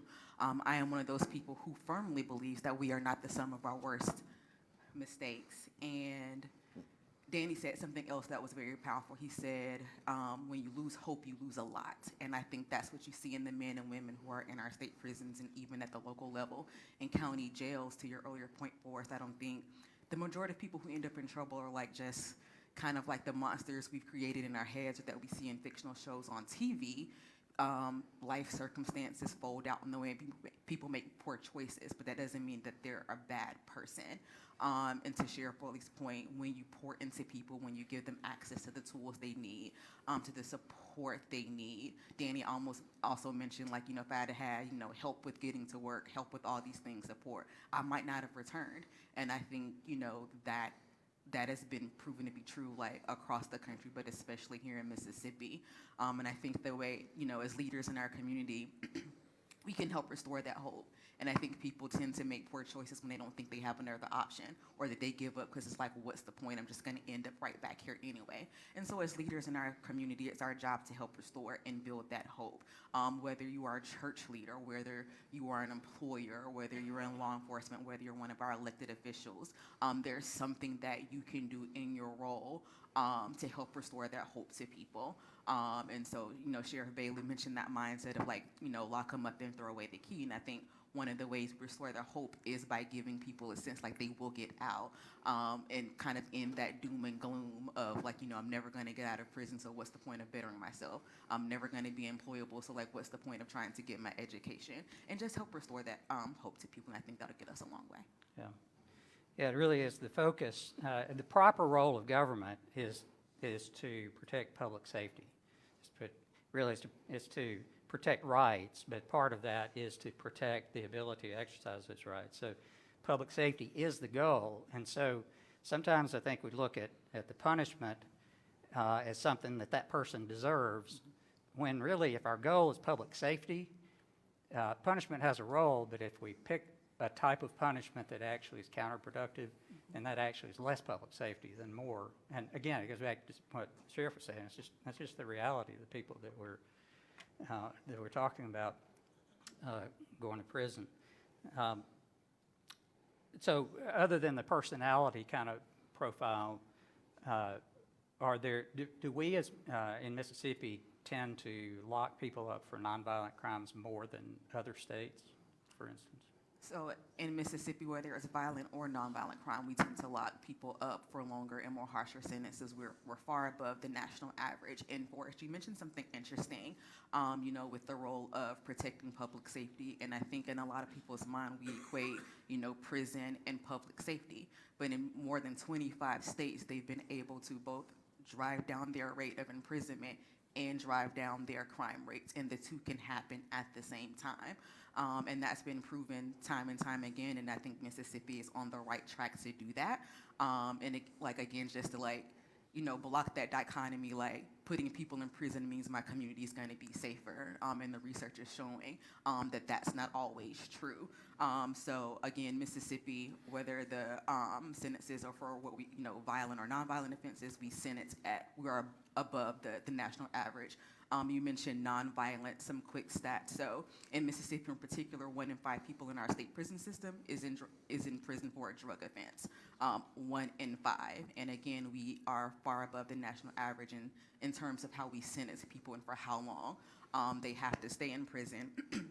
And again, that doesn't mean they're getting help with their addiction, right? That doesn't mean that they're getting the tools and the resources they need to battle their addiction. So it doesn't mean that our community is being made any safer by locking them up for such a long period of time. And so what's important to note is last year, some reforms were passed to help address that. And again, going back to the question of hope and restore the hope of people, don't give up on me. I can do better, I will do better. Am I gonna need some help? Absolutely, but I think the opportunity is there. Yeah, and for people who consider themselves to be fiscal conservatives and might not consider crime something they're particularly interested in other than just public safety, you might be interested in the incredible cost. The sheriff mentioned, I didn't even know it was that much, $66, is that what you said? Right, so that's just for the Rankin County day. Jail. Yeah, so it's very expensive. And so, Alicia, I was thinking, when you're saying that we lock up more people, and Mississippi has the second highest incarceration rate in the country, that's very expensive, but there might be some people who would think, yeah, but it's worth it if it's bringing down the crime rate. Is that happening? Short answer, no. A little longer answer is, so from 2009 to 2019, crime and imprisonment rates fell simultaneously in 37 states, including in Mississippi. In fact, crime fell faster in states that reduced their imprisonment rate. So we saw a 28% decline versus an 18% decline among states that increased their imprisonment. And you mentioned the cost. In Mississippi, we spend around $360 million per year on our prison system. That is a lot of money. What else could we be doing? How else can we reinvesting those monies that is at the taxpayer expense? And so again, even in neighboring states like Texas, over the past decades, you've seen prison numbers come down, you've seen crime rates go down, so much of the fact that over the past decade or so, they've actually been able to close prisons because that's how much they're driving down their imprisonment rate. So again, you don't have to equate harsh, long, extreme prison sentences with that's what's keeping my community safer. We can both reduce our prison population, save that taxpayer expense, and build stronger families, build stronger communities, and keep everyone safe at the same time. Yeah, I think Texas, Scott, later you can correct me if I'm wrong, but I believe in Texas they had planned to build a number of prisons, and when they instead implemented some of the reforms that we've implemented a few of in Mississippi, they ended up saving like $4 billion or something like that, on not just on the reduced cost of the current prison, but on not having to build new ones. They closed 8 prisons. Close to 8 of them. Yes. Yeah.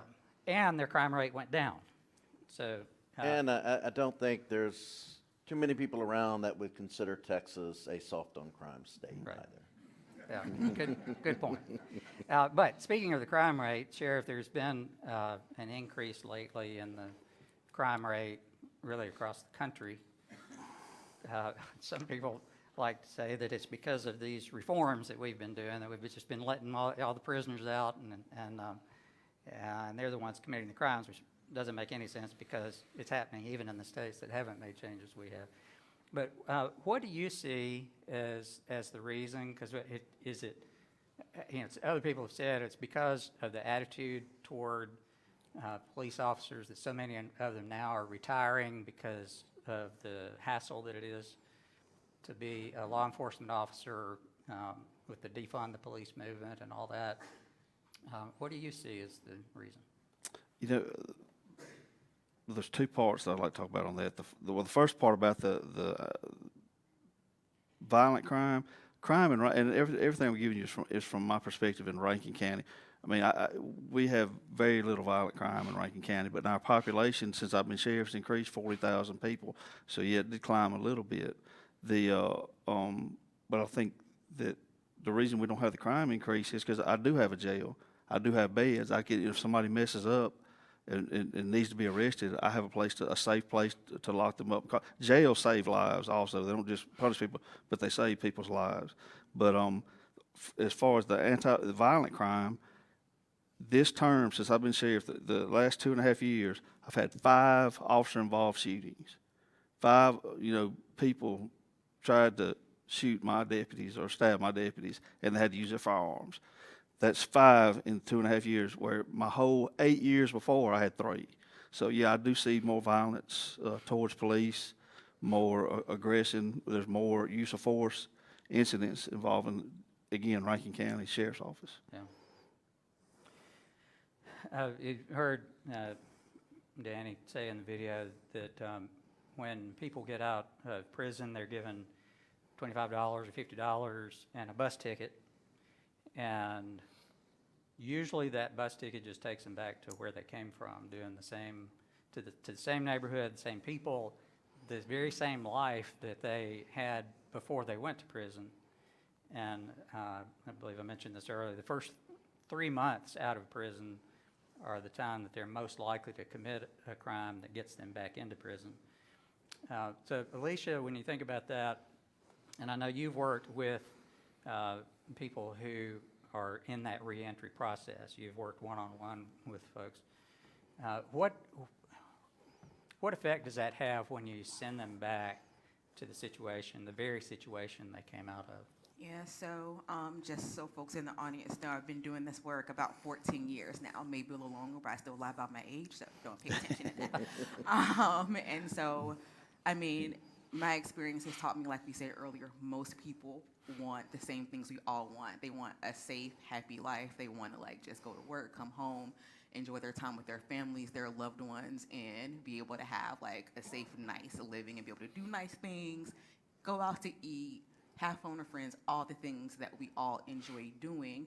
But there aren't some things in place that many of us take for granted. When I first entered this field, I did mitigation work, and did reentry work with people who served really, really long sentences. And so that looks different, for somebody who's maybe done, a year or 2 in a county jail versus 20, 30, 40 years in a state prison. The support they need, even if they're the healthiest, most sane, whatever, they're going to need a lot of help and support.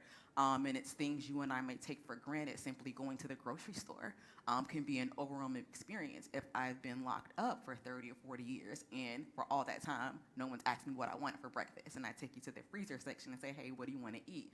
I've seen full-grown men have meltdowns. Like, that's a lot to process. Particularly, I've worked a lot with people who went in as kids and are now in their 40s and 50s and getting out. Like, that's a lot to think through. Things you and I do without a second thought.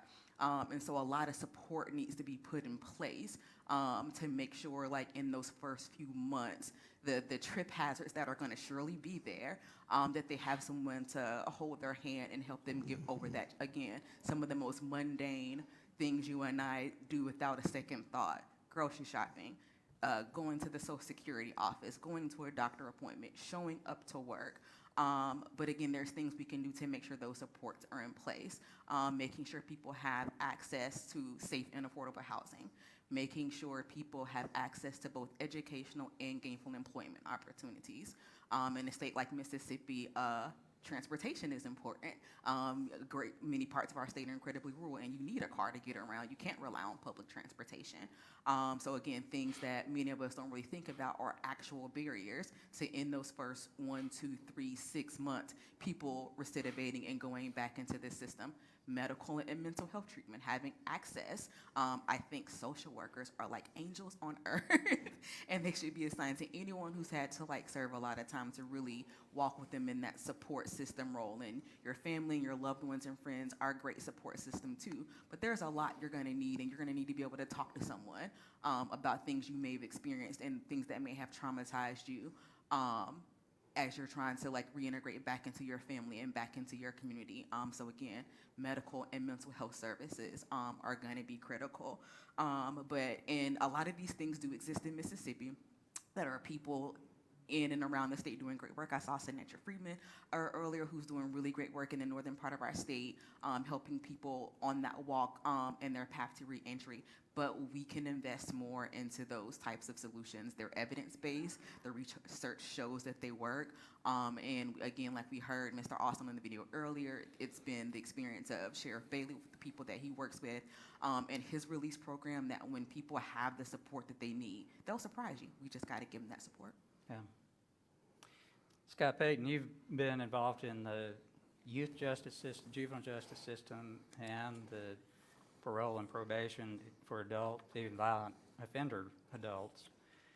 And you've seen a lot of the negatives, but you've also seen a lot of the positives. So a lot of what we're talking about generally is put under the category of reentry. You may have heard that term. That just means as people who have been in prison re-enter society, what are they going to face? And so you've, just like Alicia, you have seen this at the ground level. So what is it that you see that is the most helpful in preparing somebody to re-enter society? What types of programs? What should the timing be for those programs? What do you see from your experience? Well, one, thank you, and thank Empower for having me here today, and the work that Empower has been doing here in Mississippi to address criminal justice policy. Before Russ gets to, I would like to quote scripture here. Being a Catholic, we don't do that often, so I want it to be on the stage and take this moment. 1 Peter 3:15 says, "Always be ready to give an explanation to anyone who asks you for a reason for your hope." And we heard hope here, we heard hope from the sheriff, and we heard hope from Alicia. And to answer, the quick answer to the question is to be able to provide hope. And that's what reentry does for someone that has been at the lowest point of their lives, who has suffered through incarceration. And make no mistake, as the sheriff said, when someone does something bad, that's what prison's for. There's a system to address the consequence with incarceration. But at some point, 95% of the people that go into prison come back out. So we need to be ready. The sheriff has to face, or his officers have to face, 95% of the people that go in come back.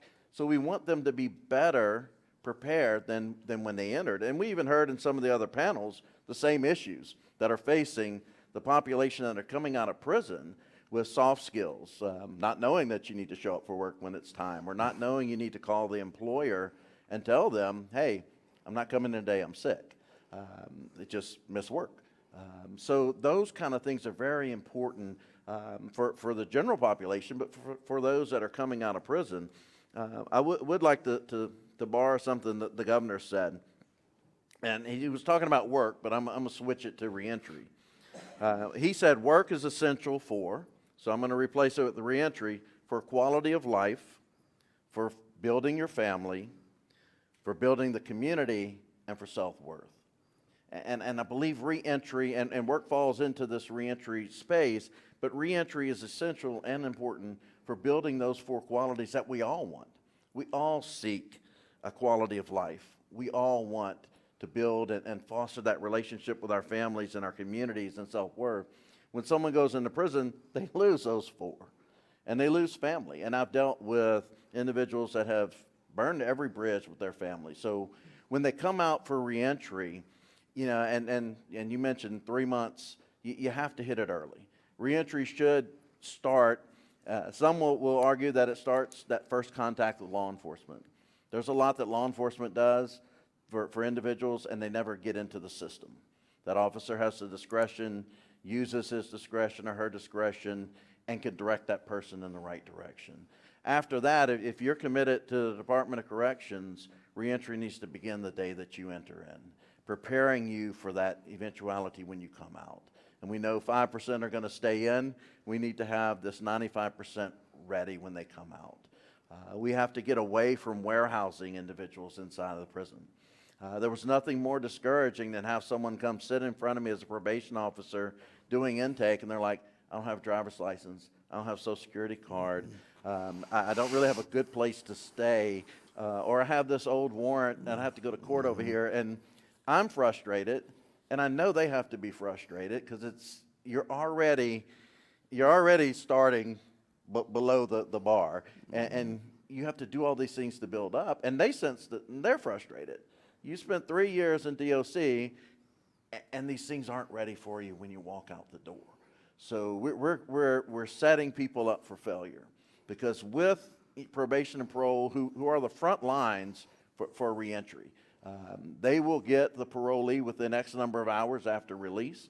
They come into the office, the probation or the parole officer goes over these conditions, and then they help direct all these different areas that they need to work with.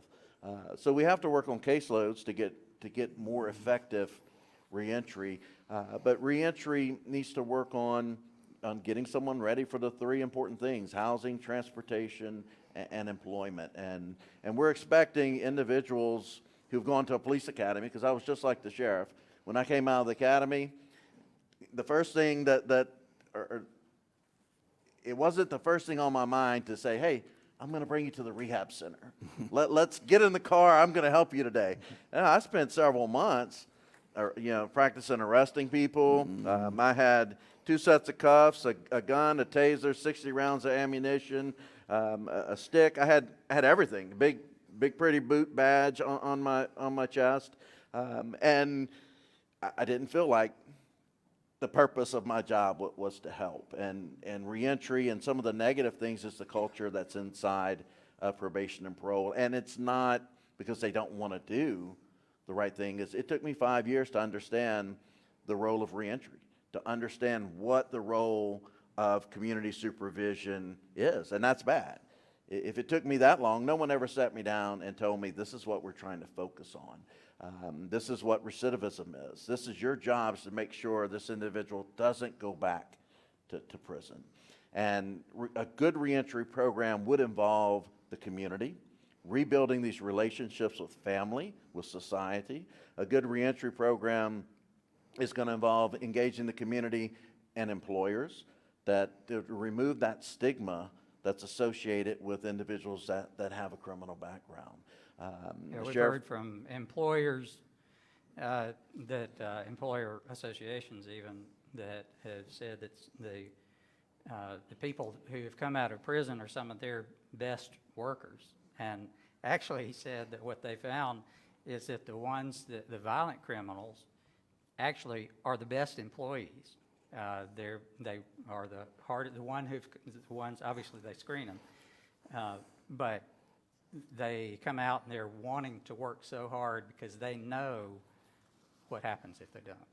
Right. I mean, your second chance is typically your last chance, especially in a rural area where the number of employers are limited.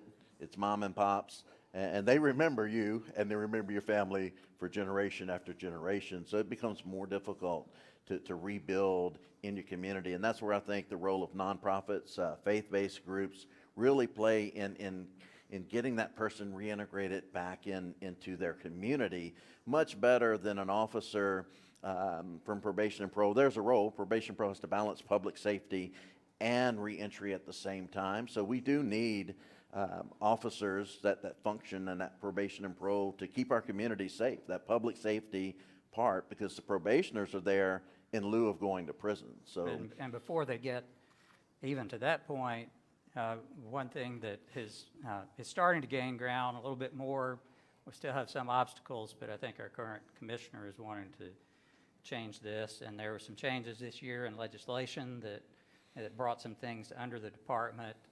Bradley Lum is here, who is head of MAGCOR, which used to be called the Prison Industries Corporation.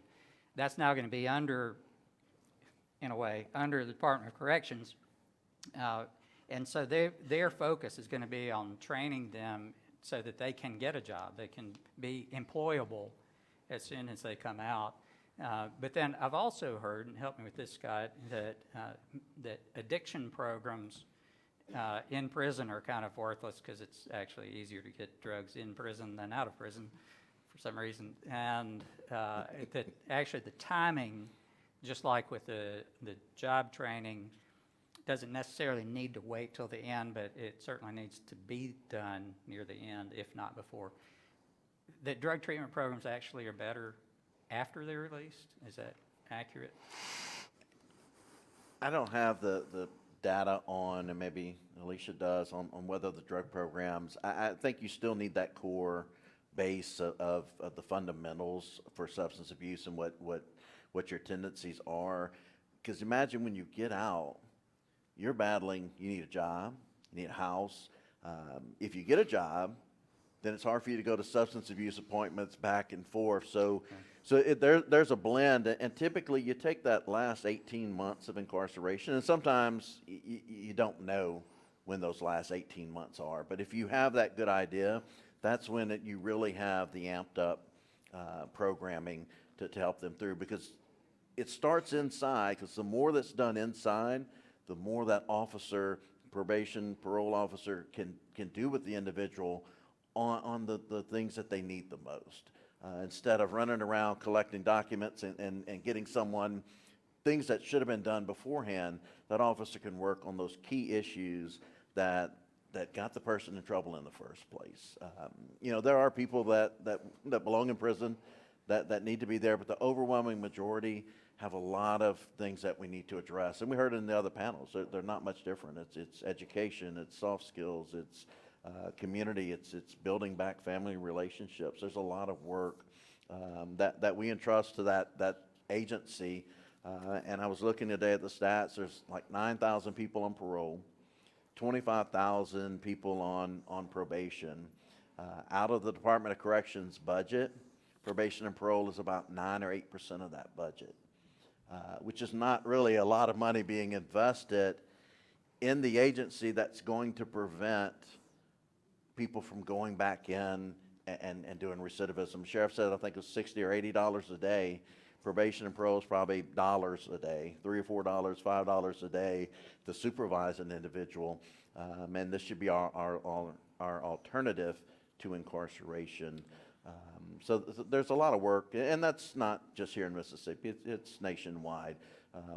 Changing the culture, changing the focus to that helping role, because crime affects everyone. Yeah, well, and you'll hear in the next panel from my friend Randy Hicks from Georgia. By the way, if you see him, be sure to ask him, how are all the hicks in Georgia? He loves that. Randy has been a friend of mine up until about 10 seconds ago. For a long time. And I remember him telling me a long time ago that he asked a team to go into Atlanta, some people who had some policy experience and some research experience, to go in the inner city of Atlanta and figure out what they could do, what his organization could do to help strengthen families in the inner city.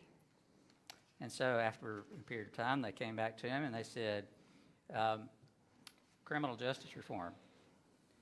And he said, I sent you in there to learn what to do to strengthen families. And you're telling me, what do you mean, criminal justice reform? And they said, that is the way, best way, policy-wise, obviously there are cultural things, but policy-wise, that is the best thing you could do to strengthen families.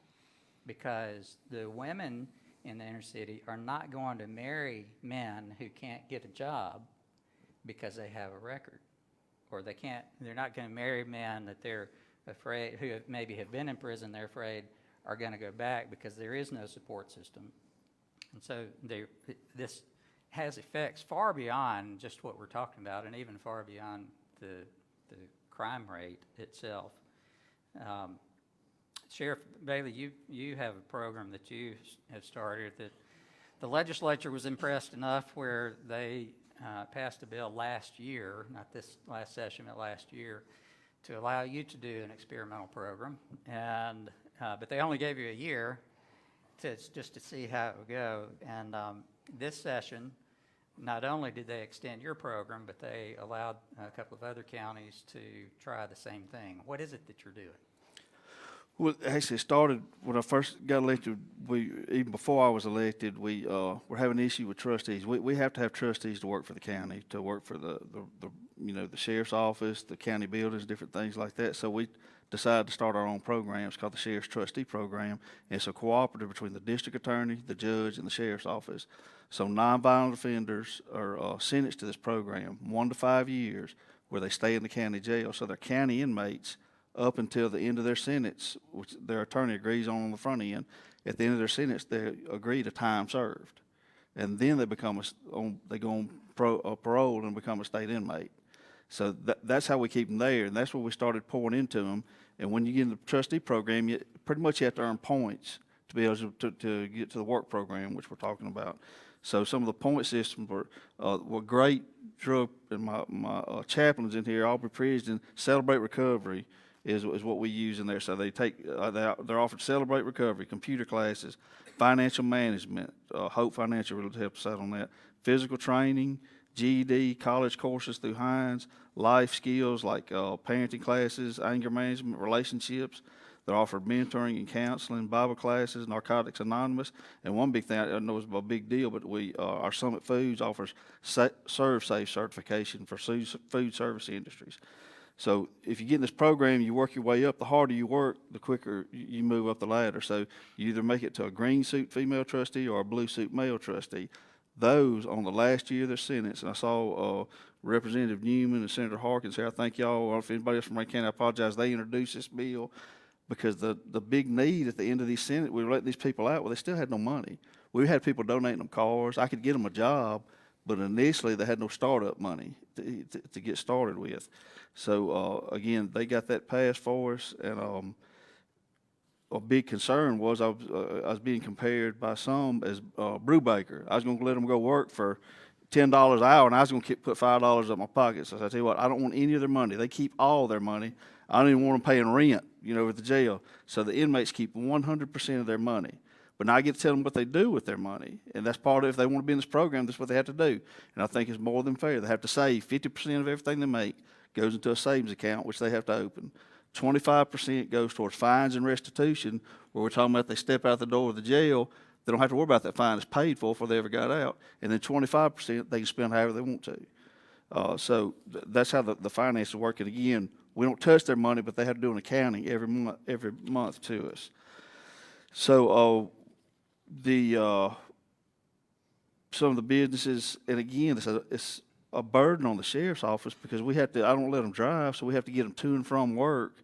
And luckily, the jails in downtown Brandon, there's businesses close by, and we partnered with some a little bit further out, but Jenna Bendis is one of the ones we first started with, and McLean's Restaurant, Summit Foods, Leonard's Metal Fabrication, the Rankin County Road Department, and I actually hire some of them myself at the sheriff's office in positions that I can. So the last year of their sentence, the first 6 months of their last year, they can work 20 hours a week. The last 6 months, they can work 40 hours a week. And for example, the first female, the first participant was a female. She stepped out of the Rankin County Jail with $7,000 cash.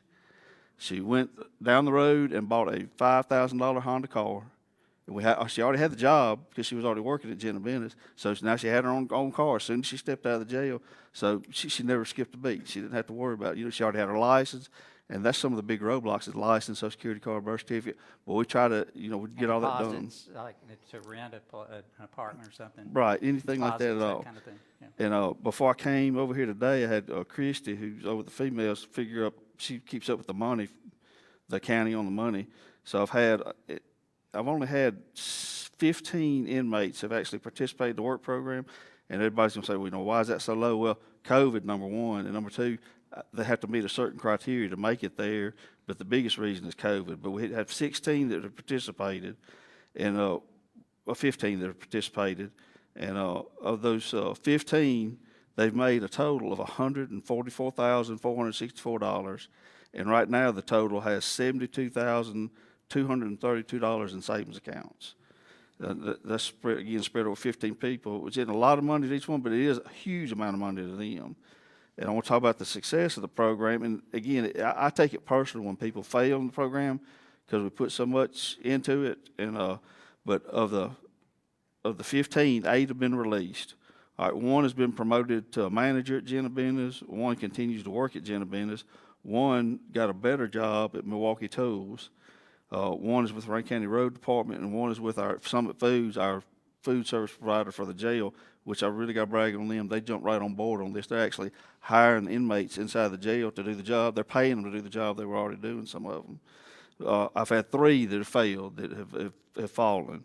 They were not successful, and they went back to their old habits. And 1, it was a new thing we'd started with McLean's. We had a halfway house that had 0 expenses.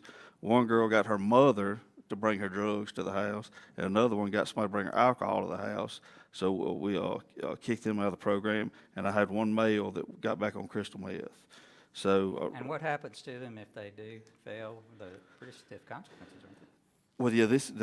When they walk out of the jail, they are on probation. They're state inmates, that day. So I don't know if they're going to violate their probation or not. But I'm not helping. That's something I want to explain to everybody too. Is that we talk about second chances and third chances.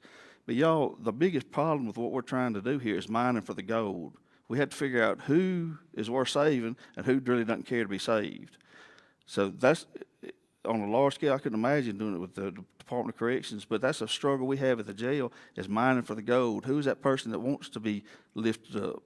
And because y'all, all of them aren't going to make it. And the ones, if we help you once, help you twice, about the 3rd time, man, you're going to go back to the end of the line. Let's find somebody else that really wants this help. We have to wash our hands with some of them because, again, they're going to be incarcerated the rest of their life. They're just, and again, we're talking about violent crimes. It could be the auto thief that continues to break in cars. People in Rankin County don't want that. They want to be safe.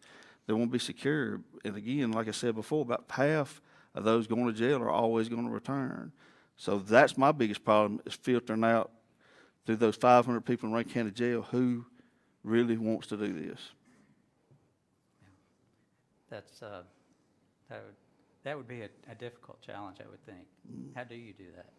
It's trial and error. This is why the failures, they break my heart, but you just have to, keep going. And let me tell you, the biggest thing that these people go back to, the same people, places, and things, always drags them down. We'll tell them and preach to them, look, don't go back over here to these people. Go, and it never fails. The ones that fail went back to the same old boyfriend or girlfriend, family. Someone would tell, look, you got to stay away from your family because they're all meth heads. And the people know that they're meth heads, but you know, it's just, and one other thing I want to say about incarceration is that y'all have had 3 cases of people in my program that came to me in tears saying, Sheriff, I'm not ready to get out. It was time for them to get out. They said, Sheriff, I need longer. If I get out right now, I'm going to fail. That's how well they'd learn themselves and how far along they'd come. So I got them, went before the judge and told the judge gave each one of them 6 more months. You know, actually, I've had people ask to stay in jail because they did not feel safe leaving. So again, you know, jail, there's a purpose for the jail. And again, I'm not talking about prison sentences. I'm talking about the Rankin County Jail. The jail saves lives.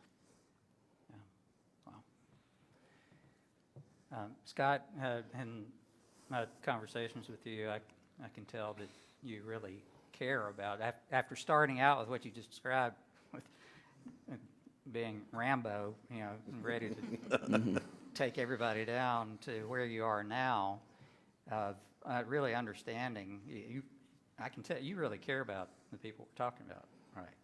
Yeah, I mean, behind this muscular build, there is a soft heart. So it has to protect that. But yes, and it comes, and the sheriff can definitely attest to this. Is, you know, before being involved in the criminal justice system, my idea of someone that broke the law was either a relative that I had, but that was okay, he's a relative, and you get the relative pass, or what I saw on TV was this, you know, the stigma that's associated, and not even say the stereotype associated with it.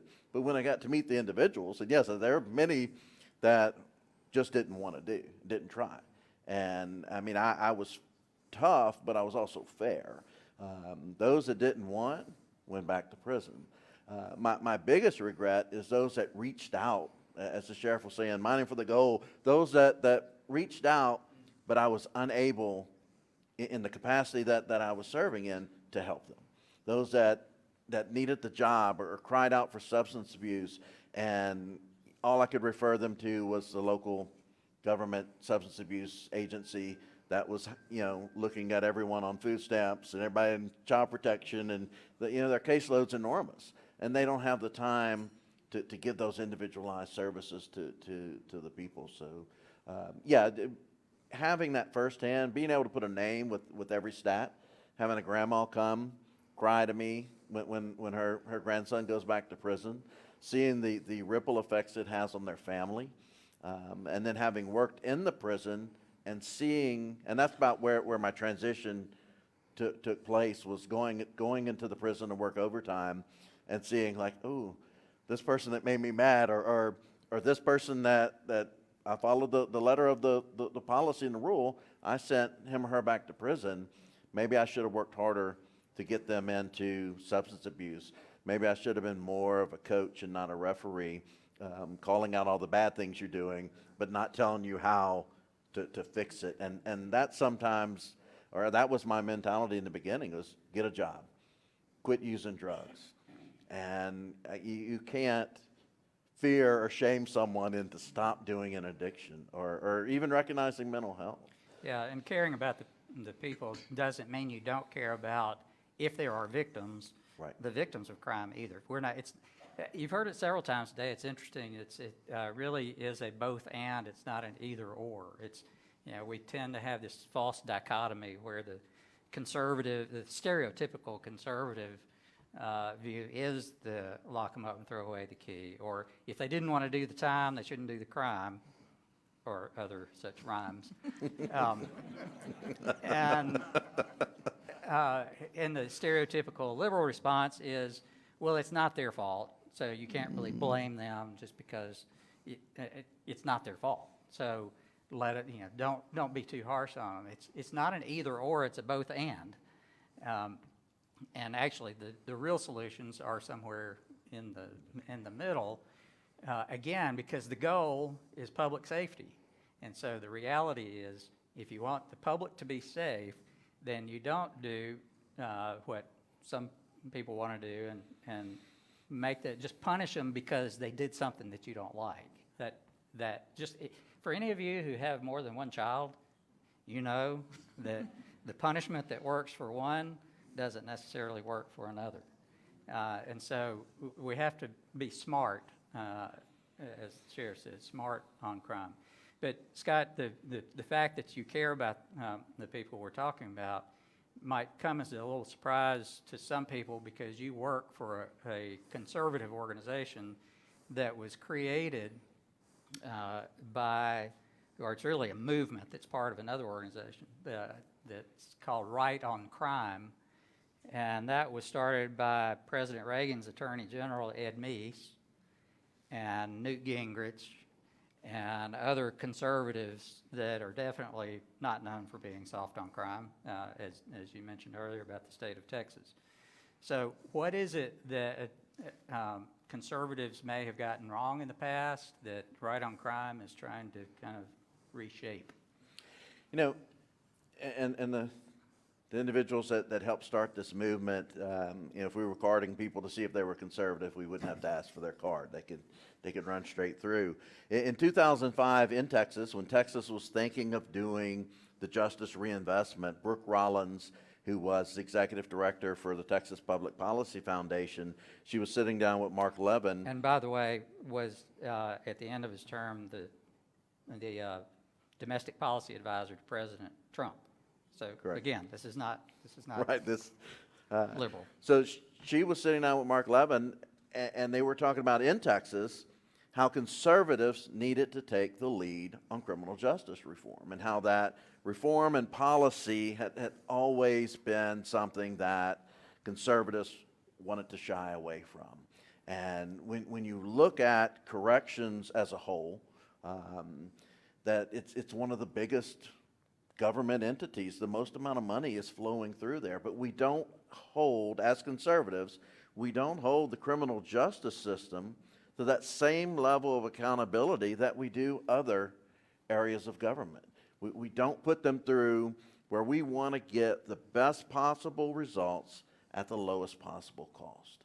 And it's not that we want to do it cheaply, because this is a core responsibility of government. There is no price on someone's child. There is no price tag that we can put on your safety to be able to go shop downtown and not be in fear of being carjacked or having your items taken out of your car. We will pay what it takes to keep our communities safe. And so it's not solely cost, but it's holding it accountable. If we're spending $100 to do this, but we're not getting the return for our money, when we can use alternatives like drug courts, specialty courts, programs like the sheriff has that cost a lot less money, but you have to look down the road. We don't want them to come back. I am law and order, SVU, the whole crew, but being law and order, being tough on crime, I'm also tough on spending. I'm also tough on results. Also tough on demanding that we hold every actor in the criminal justice system responsible. Our district attorneys, they make decisions that fill our prisons. And MDOC is left holding the bag on other decisions, but each part plays a critical role. The reason why the sheriff's program works so well too is that he has cooperation from all of the players in the system. You don't have the pushback. Everyone has bought in, and it's going to show that there's fruit in that. There's a way that we can keep our communities safe, because you hit the nail on the head, is that every policy that Right on Crime and most of our friends on the right, when we're looking at criminal justice policy, it's public safety first. We look at it through that lens, and if the public's protected, victims are protected. But there's more than one way to do it, and incarceration, locking someone up, throwing away the key, actually can be counterproductive and can lead to more criminogenic behaviors for low-level, nonviolent individuals. They're bad people, and we need prisons, and there'll be a place for people that will never get out of prison. But we also have to recognize hope, and that there has to be a pathway to redemption. If not, and both of you mentioned it, why do better? Yeah. Why push yourself to do better if there's no chance that there's ever going to be a resolution? And being law and order, I believe if you've done the time that the judge gave you, then eventually that stigma should go away. You should have the ability to show that you've proven yourself. We want, our tagline is from tax burdens to taxpayers. And that's the conservative approach to it. One last little cute analogy is, we all saw, and if you're kind of OCD like me, the hand sanitizer says kills 99.9% of the germs. Well, I'm worried about the 0.1% that this isn't killing. But look at our criminal justice system, and this is every actor in the system. Imagine if that hand sanitizer says kills 67% of germs, but you're going to pay the premium price. And that's what our criminal justice system, and if you want to be, is there 33, 35% of people come back in 3 years? That's what our system is doing. 67% of the people are making it through this system. 35 to probably closer to 50 after 4 years, 5 years, are going back into the system. So for decades, the long sentences, it's more important what we do inside than the length of the sentence. Yeah, and by the way, I should have said this before I started talking about right on crime. Back in the 90s, for those of you who are old enough to remember that, I was one of those who was active in pushing the tough on crime idea that, if you've committed a crime 3 times, then you're never going to get any better. So yeah, you're in for life. I don't know that I went quite that far, but anyway, might as well have. Over time, though, and the reason that we did that back then was that the statistics showed that a vast majority of crimes were committed by relatively few people. And I still actually think that that's true. And so if harsher penalties had been focused just on those folks, then I think we probably still would say, yeah, that was right. But what happened is all other crimes got thrown into that, so that it wasn't just people who were dangerous who were being put away, that it was, and I mean that intentionally, I'd say that intentionally, who were being put away. Some people who are serving life sentences now in Mississippi because of a conviction of a nonviolent crime. Could have been their violent crime that they committed was 20 years ago when they were in college or something. But as long as they commit that third felony, even if it's nonviolent, then they're put away for life.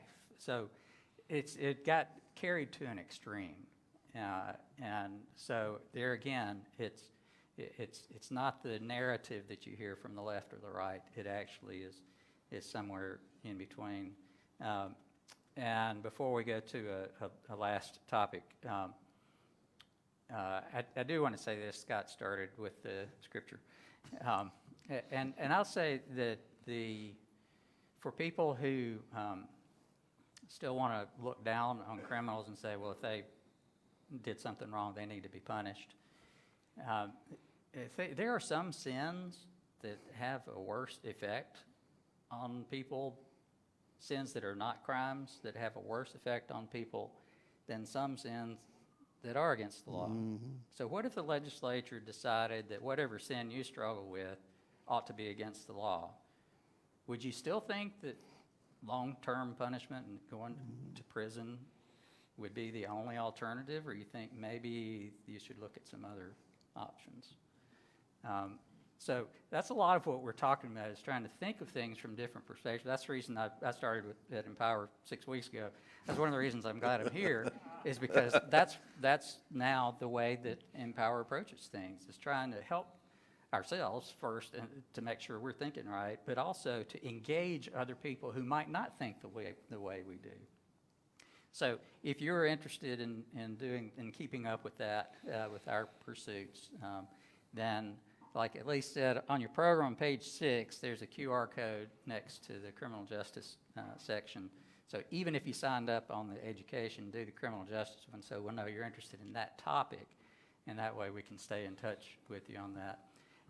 Alicia, we've got just a couple minutes left, and so I'm going to make what's a little awkward turn here, because we've been talking about these things of hope. But there's a bit of an elephant in the room that, if for any of you that have been following the news, you know that the U.S. Department of Justice issued a scathing report on the conditions at Parchman. And our current commissioner has done some things to address many of the issues that were in that report. But the reality is, what happened in Alabama after the DOJ issued a similar report is they followed that with a lawsuit that ended up costing hundreds of millions of dollars, maybe close to $1 billion by the time it's all over with, to correct their problems. We've ignored that in Mississippi, that the warnings that several of our organizations, Americans for Prosperity, is here today, and they've been saying that, Empower, Forward. Others have been talking about this for a while, and for some reason it just doesn't seem to get addressed, and so now we're facing the real possibility of several $100 million to correct issues that have not been corrected. So, Alicia, if you'll take just a couple of minutes and explain kind of what that report was about, and if there is anything, what we do to try to head off something worse. Well, Forrest, that is depressing. I want to be like Scott and talk about scripture and redemption. That's a much happier topic. Let's stick with Jesus. That's what I like. But Amen. Amen. But to go back to your point, so for folks who have been following that's not new news. For those of us who have been in this work and in this fight, it was kind of like a long time coming, so to speak. And it's a nearly 60-page report that the DOJ released a couple months ago. It's a findings report. It's specifically focused on Parchman, and folks who care about conditions work and what's been going on in our state prisons will know it's not unique to Parchman. These are issues that we see across the facilities in our state. But what they really hammered on in their report, which you see more than once, is an issue with staffing. Not enough line officers, not enough help with medical and mental health staff to address issues that are going on. Again, those issues are not unique to Parchman. And we spent some time talking about, one of your earlier questions was, on our sentencing scheme and how long we send people to prison.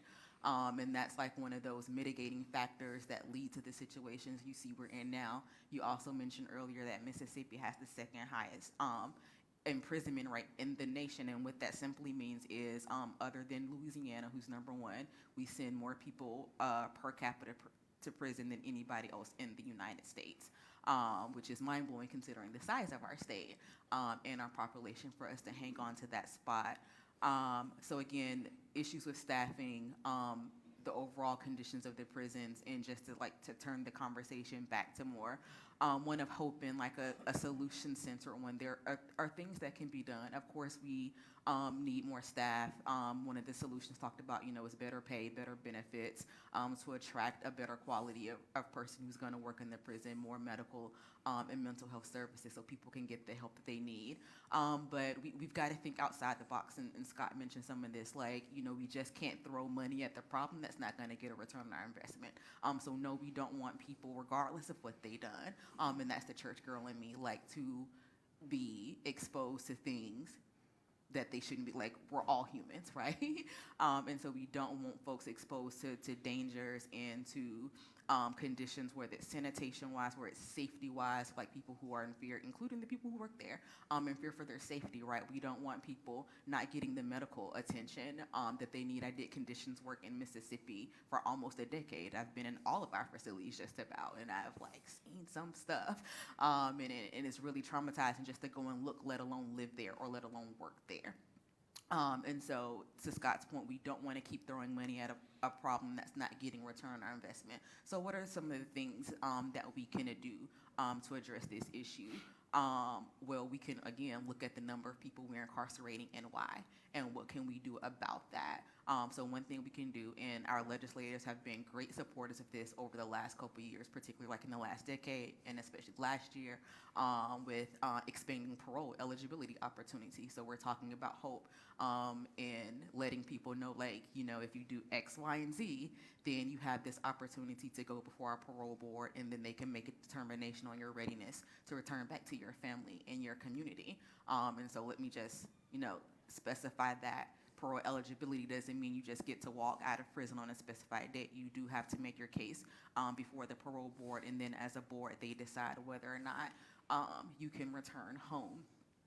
But I think to combat, like, the issues with staffing, yes, things can be done there, but we can also alleviate the system and take some of that pressure off. Governor Reeves mentioned earlier, we're talking about workforce. And we've talked about like labor shortages, where there's a whole supply of people who would love the opportunity to work and build a better life for themselves and for their families. So I think if we give them that hope, we use opportunities for early release like parole, and give people that hope and that opportunity to build a better life for themselves, we can keep our communities safe. We can look at public safety and see that our communities are safe, our families are stronger, our communities are stronger, and then we all win as Mississippians. Thank you, Alicia. Please help me thank our panelists. Remember,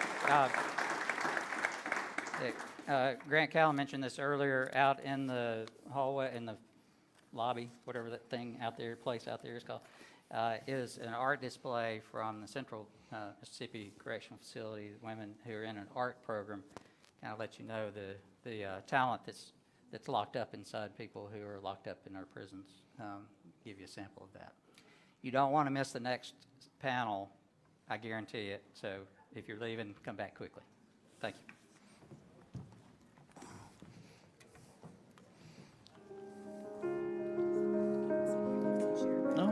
You first have to ask what's wrong with the way that people are approaching poverty today. We think the problem is that people think of those in poverty as broken and deficient and in need of outside, top-down expert help. And so that leads us down the sort of war on poverty thinking that really just traps people in further poverty, creates control, dependency, and doesn't ultimately help people to tap into their gifts and talents and contribute. It makes poverty easier to endure, but harder to escape. When you look at issues like poverty, if you take a look inside that family dynamic, those are things that are passed down from generation to generation to generation. Liv, the thing that we've discovered when working with people is that the majority of people, they really want to change. They have no idea how to do it. So the only reference point that they have to live is what it is that they've been surrounded with. So when you introduce folks to new concepts and to help to create reference points up in here, that where they really want to go, let me show you what that looks like. And when you get one person to take the lead, that's when you break those generational curses. And I think poverty is a really complex issue. People are facing all kinds of different barriers. Some of those barriers are personal, moral choices that individuals have made, and individual responsibility is important. And so we should absolutely consider that. I think, though, for conservatives, and one of the reasons why conservatives, I sort of maybe provocatively say, have a tougher time right now claiming the mantle of being the anti-poverty advocates out there, is because too often the message has been just pick yourself up by your bootstraps and blaming those in poverty as having made poor moral choices. But for most individuals that find themselves in poverty in America, they find themselves in poverty because of they're forced to go to a subpar school. They're there because their dad was in prison, or war on poverty programs have broken down the family in low-income communities and created sort of generational poverty in families. And so a lot of these problems are structural and policy-driven. And so the problems of poverty are complex. And if conservatives' only answer to this problem is this is about individual responsibility and moral choices of individuals, then it will never be the set of ideas or principles that can help lead this country forward. This sort of American idea needs to be that each and every person can tap into their gifts and talents and rise. It's on the individual, but that our belief is that we're all stronger when we include everyone in the progress of this country. While I think individual accountability and responsibility is important, and we should make sure not to support policies that remove individual responsibility or undermine it, ultimately, I think we should put our focus in how do we build stronger communities together that help every person rise.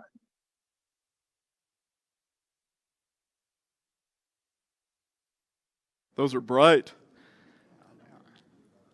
Thanks to everybody for being here. My name is Russ Latino. I'm the president of Empower Mississippi. Empower was founded to be focused, and the initial focus was around education and how do we provide a world-class education to the people of Mississippi, to the children of Mississippi, so that ultimately they're equipped in a way to be successful throughout life, to become lifelong learners. And then in 2018, Empower added to its sort of complement of focus areas criminal justice reform. And you just heard a great panel on criminal justice reform and a really timely discussion giving the increase in crime rates and at the same time a conversation around what it looks like for the justice system to operate in a way that is fairly, that treats people equitably. And then 2 years ago, we decided to expand out to include the issue area of work. And a big part of that was a recognition that there was a gap in the focus areas between education and criminal justice.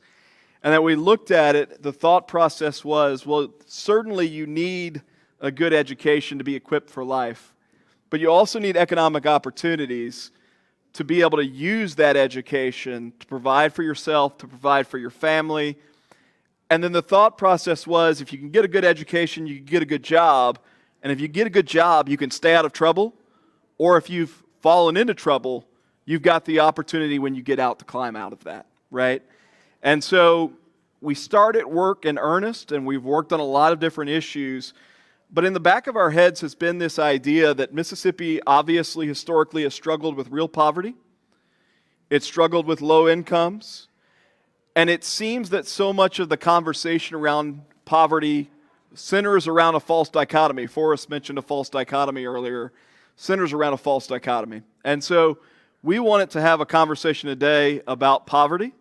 A lot of the conversation that's unfolded so far today has been a conversation around solutions, and we'll talk some about some potential solutions. But this is really an invitation to start a conversation around how we address poverty in the state of Mississippi. And so I'm super excited to have the two panelists that we've got. Randy Hicks is the president and CEO of the Georgia Center for Opportunity. He is a longtime friend of Empower and many of the people that work at Empower, but Randy has a real heart for people. And I've learned that about him in a short period of time and just really impressed with the work that he's doing in Georgia. And then Diane Payne ran for 2 decades as the executive director of the Jackson County Civic Action Committee. Did I get that right? Yes, that's correct. That really focused on how to build personal development and self-sufficiency skills in that community. She now runs an organization that is LifeWise. Did I get that right? Yes. And I'm not always good at this stuff. So, and the focus there is very similar. It's about teaching people really how to develop life skills. And so, very excited to have both. Randy, you and I talked about this a couple of weeks ago at an event we were at, but you've worked for a long time around poverty in Georgia. But you run a conservative think tank, and I think the sort of the worldview around what conservatives would think about poverty is that you wouldn't care about poor people, or that conservatives don't care about poor people. And that's obviously untrue. But I'm curious, when you got it in your head that we need to change our approach, we need to engage with people that are struggling or mired in poverty, why you did it. What was the sort of motivating factor for you?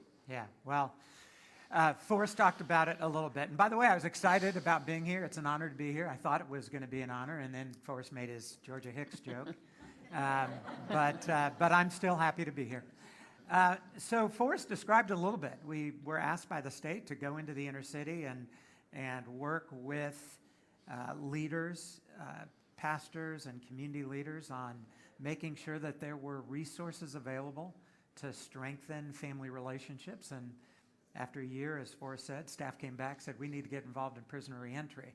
And that was a big eye-opener, because I think one of the things that's really easy to think is that, man, if people would just pull themselves up by the bootstraps, start making good decisions, I think that kind of mindset can infect a lot of people and infect a lot of thinking. And I wasn't quite that bad, but there was a little bit of that. And I suddenly became more aware of the challenges that people in poverty face, people who have criminal records, and our entire team did.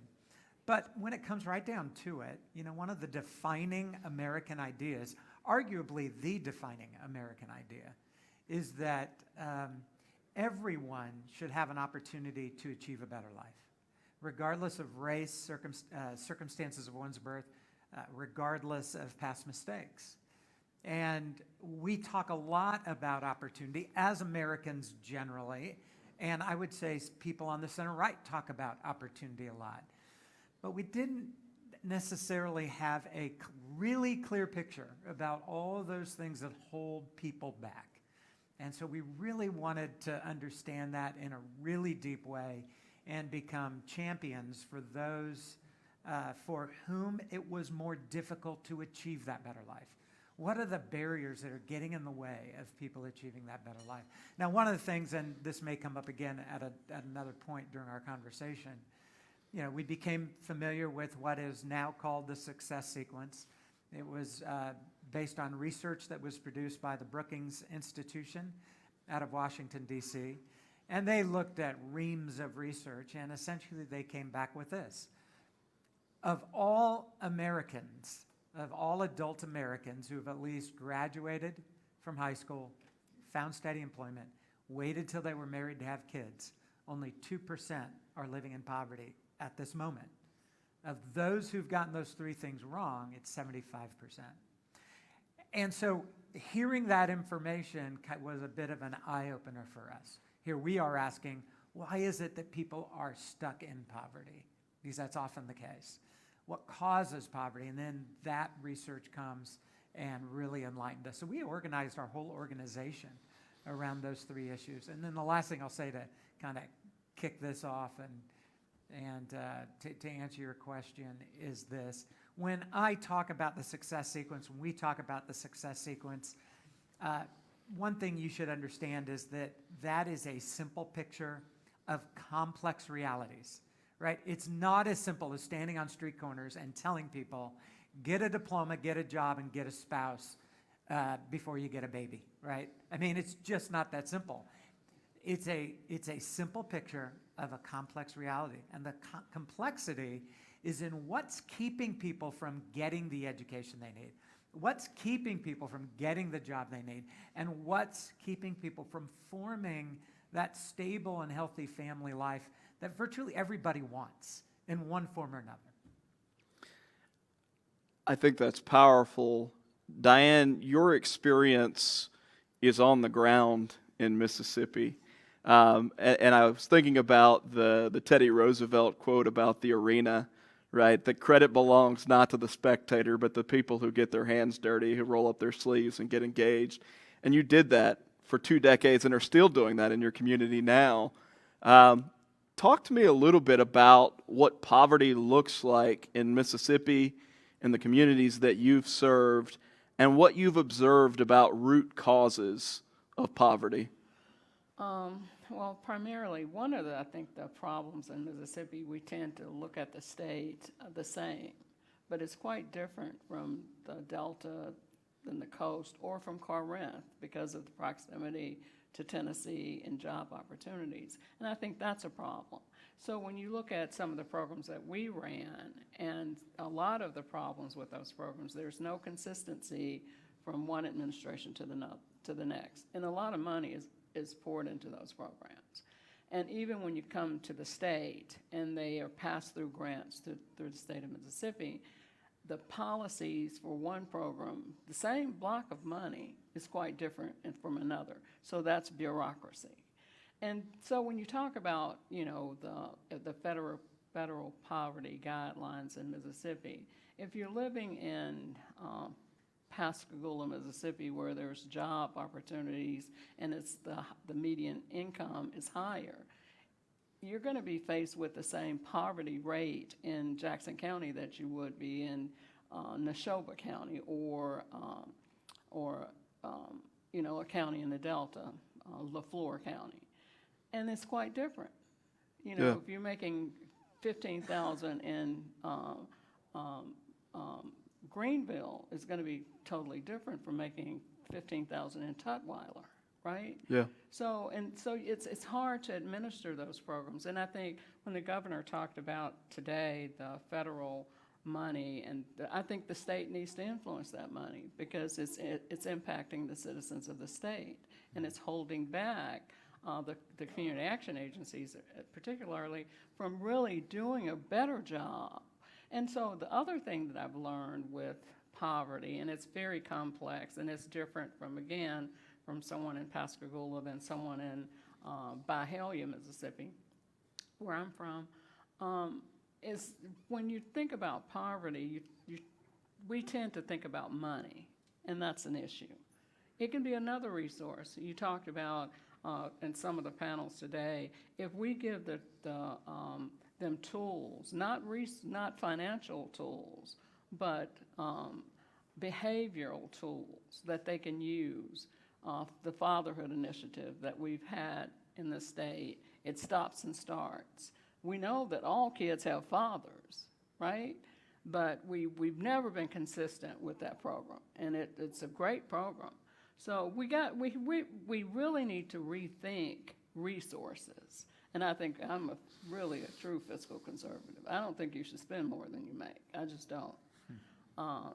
I am. In every aspect of my life, I really don't think that money is always the answer, but it does take some money, and we are spending a lot of money. As I listened today to the previous panels and the resources that they need, they already exist in the state. Everything is siloed. Yeah, I think that's a big problem, not only in this space, but across the way the government often operates. And then you've got lots of agencies that are all trying to do good things, oftentimes with really good people operating, but they don't know what other people are doing, right? And so you end up with a lot of duplication, a lot of overlap, where there could be greater efficiencies. Randy, I think something that Diane just mentioned is pretty important too, which is that poverty can be a community by community approach. That's right. And a lot of ways that fits into my worldview, I think your worldview, that most problems should get solved at that community level because those are the people that have the most interest. Those are the people who know each other the best, right? And it's not some far-flung bureaucracy, to quote, a Reaganism here. It's people on the ground making a difference. Yeah. I'm curious, in your experience in Georgia, do you see different root causes of poverty, and then do you see sort of community responses that you think have been particularly effective or have promise? Yeah, very good question. I love all that Diane said. I think one of the things that's absolutely true is that the causes of poverty may vary from person to person, but there's some common themes often with poverty. And I'd break it up into a few things. One would be relationship. So oftentimes poverty is driven by a poverty of relationships or the right kind of constructive, healthy relationships. There's a brokenness often with a family. And this is true, rural, urban, doesn't matter. There's often, not always, a brokenness in the family. There's brokenness with the community. You have fewer resources available. There's just fragmentation. It doesn't mean there's not community. It doesn't mean that people don't care about each other. It doesn't mean that people don't have any agency, but there's real brokenness in terms of relationship. The other thing I would say, and I just use the word, is agency. One of the things that I think you find in impoverished areas is that people don't typically feel like they have much agency. Now, that's not the word they'll use, but their choices are so limited, right? You have a single mom raising kids, whether in a rural area or an urban area, feeling like I really don't have choices when it comes to my child's education. There's a lack of agency. You have people who say, I don't have agency to go find the job I want. I'm not in a position to do that. Why? I didn't get the education I needed to put me in a position.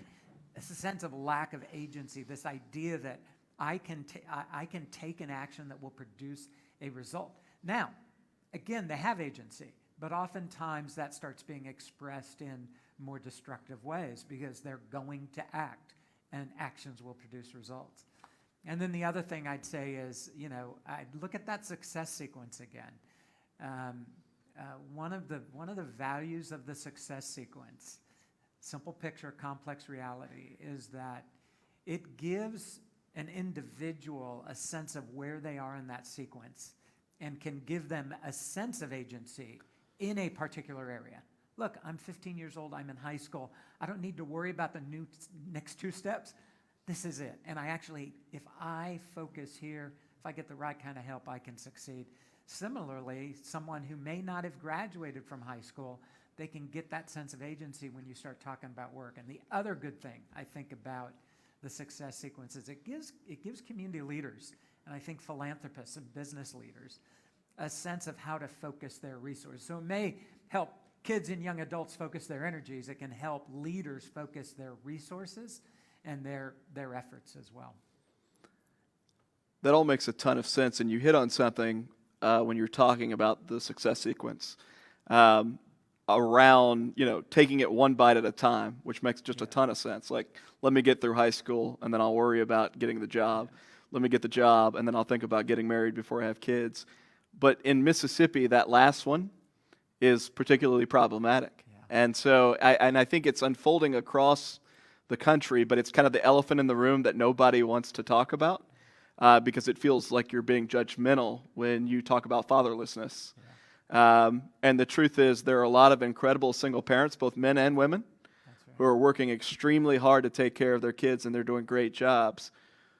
But the truth is also that if you look at the hard data, that a single parent household in Mississippi, the median household income is $26,000. The double parent or 2-parent household in Mississippi, the median household income is $83,000. So we're not talking about half, we're talking about close to a fourth of the income. And there are a lot of different complex factors that feed into that. But in terms of being able to provide for a family, fatherlessness is a really big problem, particularly when Mississippi has the worst rate in the country, which is over half of children today in Mississippi are being born out of wedlock. There are 5 or 6 counties where 90% plus of children who are being born out of wedlock. And so that creates a really difficult environment when we're talking about something like the success sequence.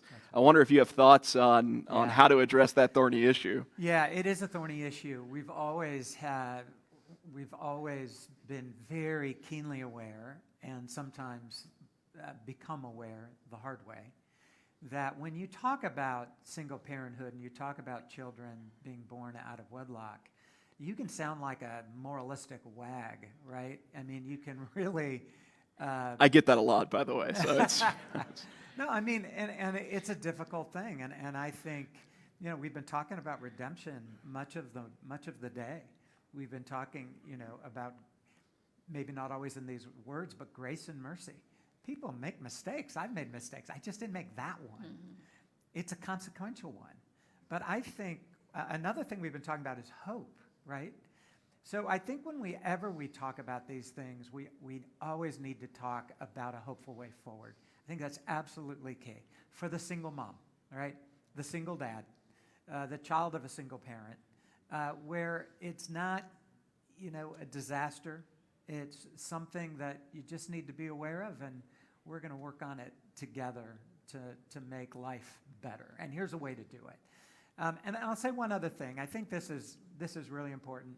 There's such a difference on this issue of single parenthood, and I would also say on most of these issues we've talked about today. There's a real interesting thing that happens in the political arena. Often, most of the time, there's an effort to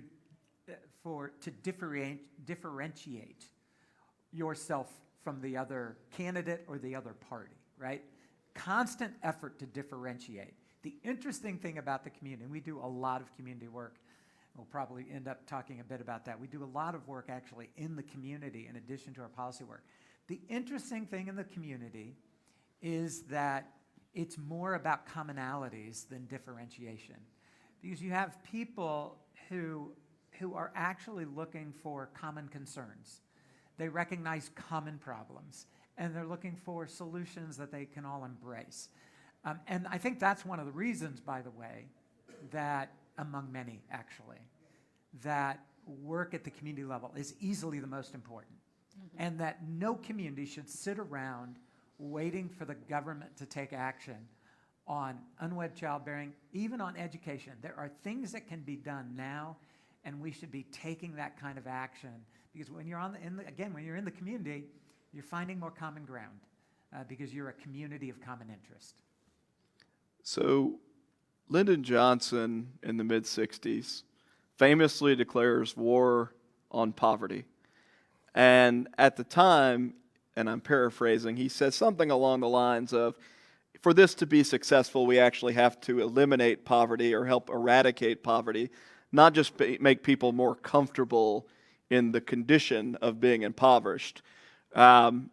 We've spent over $30 trillion federally on programs that are designed to help people that are in poverty. And if you were to look at the poverty rate in the 1960s versus the poverty rate today, what you would see is that there's been a very slight decline in the percentage of the population that is identified as impoverished. And so by Johnson's own standard, the program hasn't been successful. And Diane, you mentioned your fiscal conservatism earlier. I wonder what you would say to a friend who is progressive who says the real problem is that we just haven't tried to do enough. Well, I would disagree with that, obviously. I think it's not an issue of the money, it's the policy. And it's also the accountability that people talked about earlier. We should want the same accountability they talked about in criminal justice reform. We should want that same accountability for people that are running the programs, from MDHS down to community action. And when we talked earlier, when they were talking earlier, I think all of these systems are inextricably linked. You know, they're just getting the money from whether it's the Department of Justice or Health and Human Services or the Department of Education. It's all tax dollars. And there's no coordination, especially when you're addressing the issues of, even in schools, you know, they talked about what the children need. Then why aren't the systems that are getting paid to address those needs, why aren't they working with the schools? You know, when I was listening to the panel earlier, and they were talking about, and the sheriff said they'll need a deposit. Well, community action could make that deposit. We have the money. There's no reason why they should have to do the work and provide that service when someone is getting paid to provide that service. And I think that comes from, it's going to have to come from the leadership within the state, understanding where all of this money is coming into the state and who's really held accountable. And Randy, I'd be curious how you'd answer that question too, but also how you would address sort of the narratives that come from the right. And you alluded to this a little bit in your introductory remarks about sort of the pull themselves up by the bootstraps. Yeah. But I think there's this prevailing sense of a lot of conservatives that, you know, people just need to go get a job, right? Or that there are a lot of people who are on the sidelines by choice. And there certainly is a segment of the population that has been sort of relegated themselves to the sideline.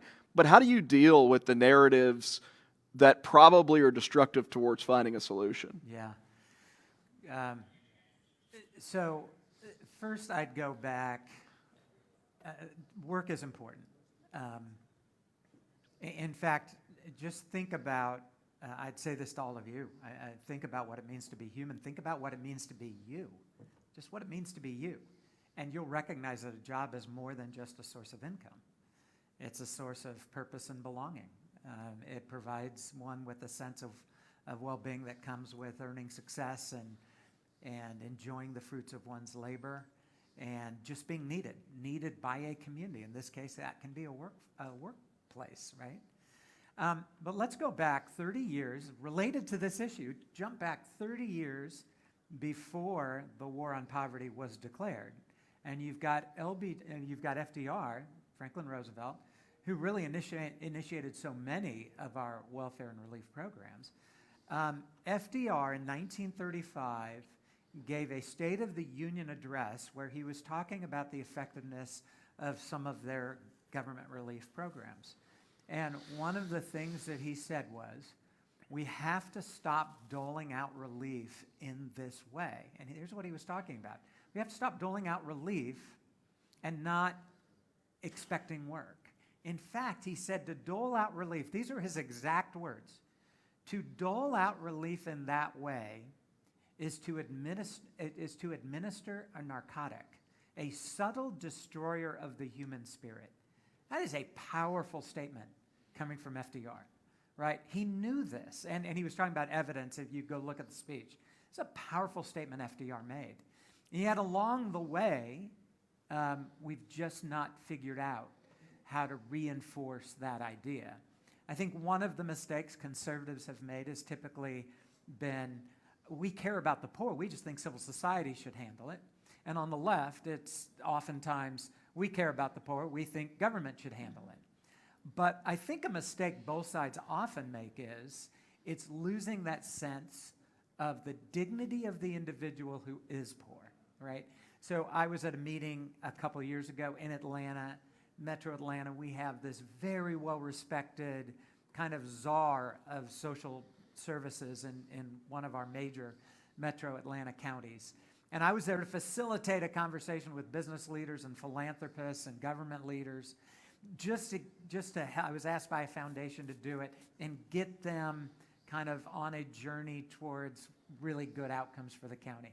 And and this czar, so to speak, this guru of social services, as people were talking about what they need to become self-sufficient, she said, essentially, they don't need those things that make them self-sufficient. They just need to be made comfortable. That sounds like they're putting somebody in hospice. That doesn't sound like a human being. You're treating somebody as a human being. And I think both sides sometimes view the poor as being people just to be cared for as opposed to equipped and empowered. Yeah, I was listening to the criminal justice panel, and Sheriff Bailey made a point that I think he's right about, which is part of our sort of decision-making process in the criminal justice system is trying to figure out who are the people who want to change and who are going to embrace change. But also I think there's a part of that of recognizing that we should never give up on the idea that everyone has worth, everyone has the potential to be a contributor, and we should never stop pursuing that. And I think it makes a ton of sense to me what you just said, is that our society tends to put certain people in a box and say, these are the people that need to be taken care of because they can't take care of themselves. These are the people who will never be contributors, so we need to figure out a way to take care of them. And the sort of the robbing of dignity that occurs when we look at someone as someone who can't contribute. Right. And I think, conservatives make this mistake, but so do progressives, with the idea that we need these government programs in place and bigger and more because these folks aren't going to amount to much, is sort of the signal that's being sent. I'm curious, amongst the audience, how many of you have ever been in poverty in your life? Just by show of hands. All right. I've shared my personal story before, but I came up in a family where we most definitely ate government cheese. There was a period of life where we had a restroom that literally was a 5-gallon bucket, and we walked to a community pool to take showers at night when nobody else would see that that's what we were doing.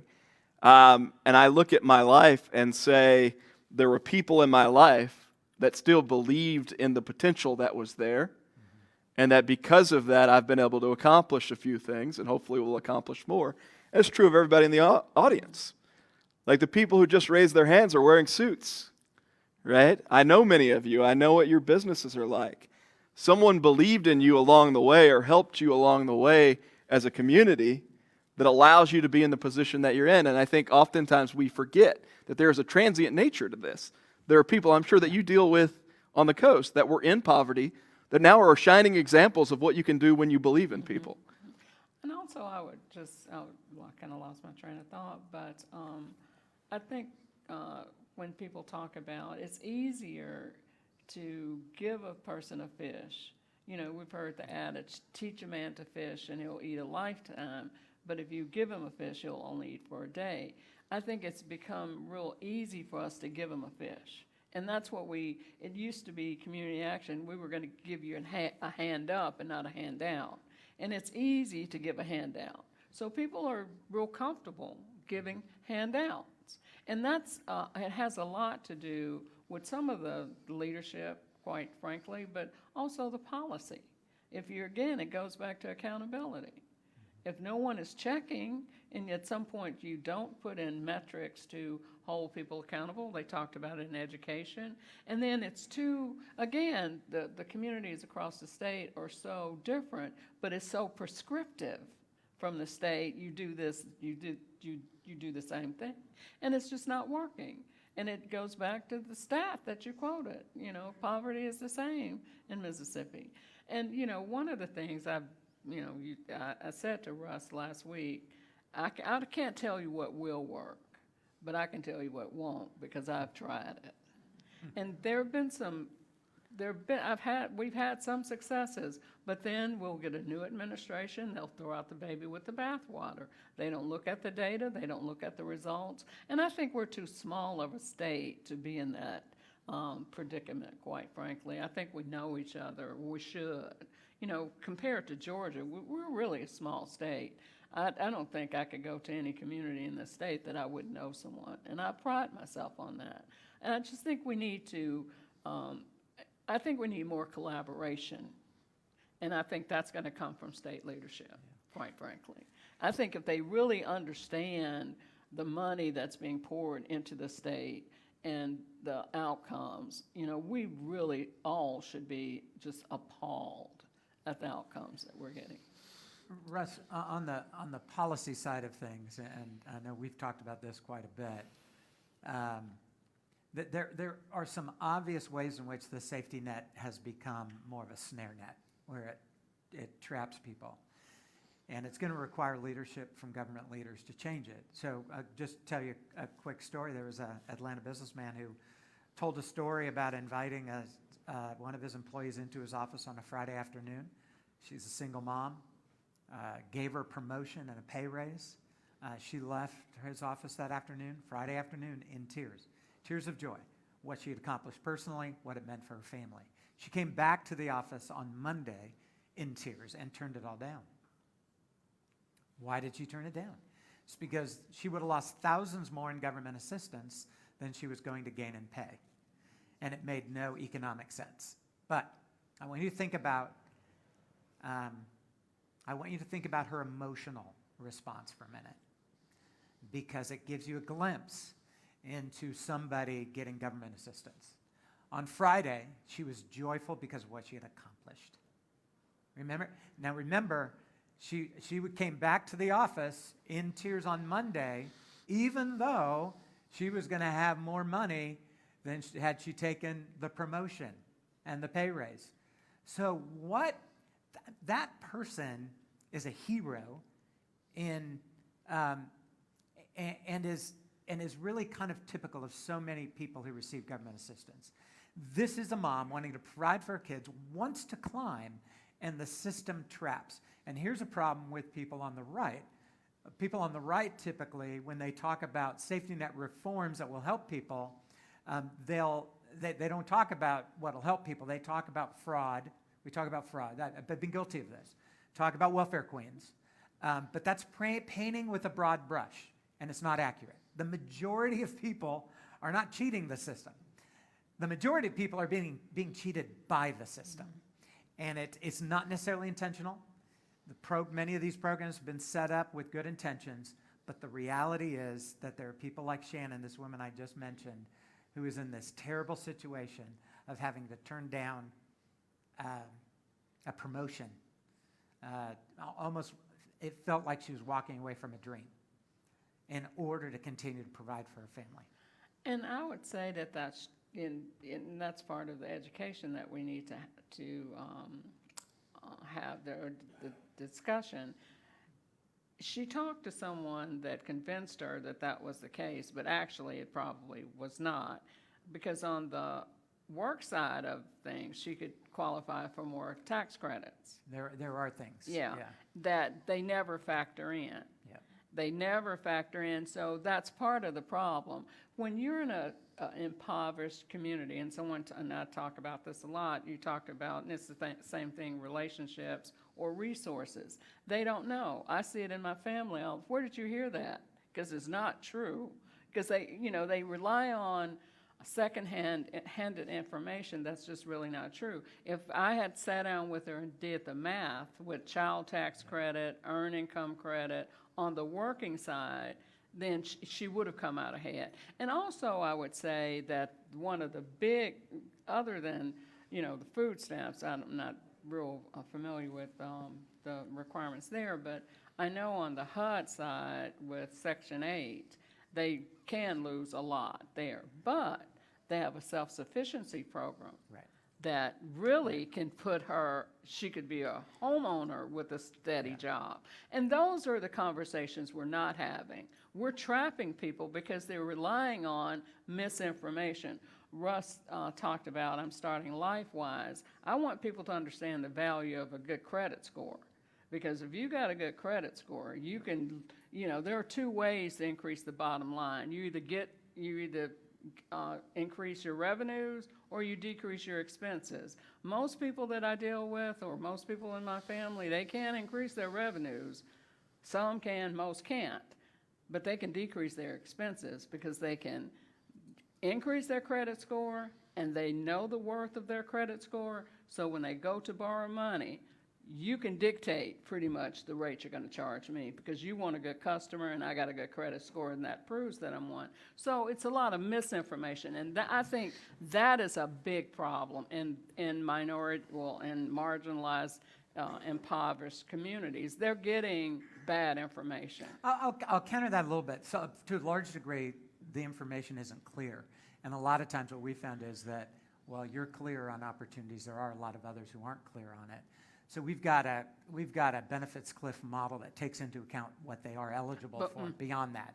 So you can see that there are people who will come out of it okay, but you can also see these really steep cliffs where even the assistance doesn't help. And so there is a problem, but you're absolutely right. There's this dearth of information, lack of clarity, and people don't know where to go. So these are incredibly complex problems. Obviously, we're getting the surface in a way that hopefully starts a longer conversation in Mississippi. I do think that people often will look at those circumstances like the one you mentioned with Shannon, and they'll say, well, that's horrible, right? She should have taken the promotion. She should have worked her way up. And that's a rational viewpoint on this side of the conversation. But the fact is, people are making, at times, good economic short-term decisions based on the incentives that are provided. And they may not see the long-term side of things, which is if she had taken that promotion, maybe there's another promotion down the road. Maybe she develops a skill set that allows her to become more marketable somewhere else. But when you're trying to put food on the table, 10 years from now doesn't seem like the priority, right? Right now seems like the priority. So I do think we have to recognize the negative or perverse incentives that are created by policy. Some of the other examples of that are things like occupational licensing, where you've got thousands of dollars of fees to be able to go work a profession that you can't afford. You may not be able to afford to do a year's worth of training. Or if you have a criminal record, you may not be eligible for that very specific job. Sure. Alabama had one that I remember from a couple years back where they were training people to cut hair in prison, but there was a universal felon exclusion outside of prison for becoming a barber. So the state was literally spending money training people to do a job that they could not do legally when they got out of prison. And there are examples like that just throughout the system. But let's shift in the last few minutes we've got together from the policy side of it to the community side of it. And I want both of your takes on this, because I think the end result, we can do things on the policy front, but communities actually have to get engaged. So, Randy, if you'll talk a little bit about what you've seen from a community engagement perspective, where you walk away thinking, well, there's something here. Yeah. So one of the things that I mentioned the work that we did at the request of the state in the inner city on relationships and things like that, but we've also started 2 employment initiatives in 2 major metro areas. One is Columbus, Georgia. The other is Gwinnett County, our second largest county in the state. And essentially what we're doing is we're coordinating the efforts of businesses, nonprofits, and the faith community to identify the chronically un- and underemployed and help them get into work. And one of the great things about this initiative, this is one of those things that I've seen that has been really encouraging, is that Gwinnett is for instance, is a very diverse county, one of the most diverse counties in the country. But when, this goes back to what I said earlier, you get these different business leaders and nonprofit leaders and everybody kind of working together, politics falls away. They're not talking about it. And this was in the middle of COVID we were doing this. I mean, we were doing this work while the country was divided at so many levels. But at the community level, going back to what I said, communities of common interest trying to solve problems. It was fantastic. And again, they weren't waiting for the federal government to take action. They weren't waiting for the state government to take action, saying, let's do something here. So we're doing that in a couple communities. Great thing that I've seen is people wanting to work together. On the downside, one of the things you'll see, and this goes back to something we were talking about a minute ago, people need hope. So many of the people who come in for jobs, and we have mentors for them, they are broken. Their spirit's broken. They are discouraged. They think they won't get an interview. One of the things we had to do was convince all our businesses to commit to interviewing anybody who goes through our program so that we could tell them they'll get an interview. That was our way of keeping them engaged because they don't believe people care about them. So that's been a discouraging thing on one end because you have people who are so discouraged they don't have hope, right? But on the other hand, you have a community responding to that awareness and saying, okay, didn't realize that existed. Now we've got mentors and we've got businesses saying, we're going to give you an interview. Can't guarantee a job, but we're going to give you an interview. Diane, you've done nothing but community work, right? That's where you've been for decades now. You said that earlier you couldn't tell us necessarily what the solution was, but you could tell us all the things that hadn't worked. Tell me a little bit, because I think you're probably selling yourself short in a way. Tell me a little bit about the work that you're doing at LifeWise to counsel young people, to help them understand some of the misinformation that you mentioned and how to better understand what's available to them. Well, one thing, what I've discovered with the work that I did at Community Action, and I knew this for a long time, when you're trying to move people out of poverty and they have so many issues. I think my goal now is to help the working poor, and I think the working poor. They have a steady job, they're working. So I'm working with people that I'm terming a living wage, and they're struggling. I'm actually partnered with, and I think it's safe to say, the Scarlet Pearl. They pay a good wage, and so I know that credit is an asset. And everybody has an opportunity to acquire that asset. So I conducted three-day sessions at the Scarlet Pearl, and there were 128 people went through the session. I just talked about credit and payday lenders, cash for titles, and what the interest rates would be.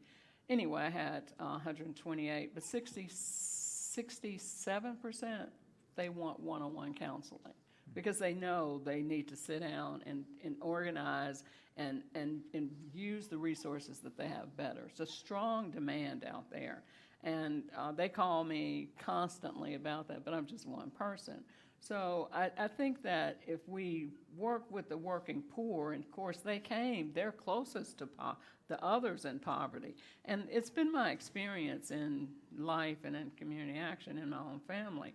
If you get one or two out, they will help you bring the others out.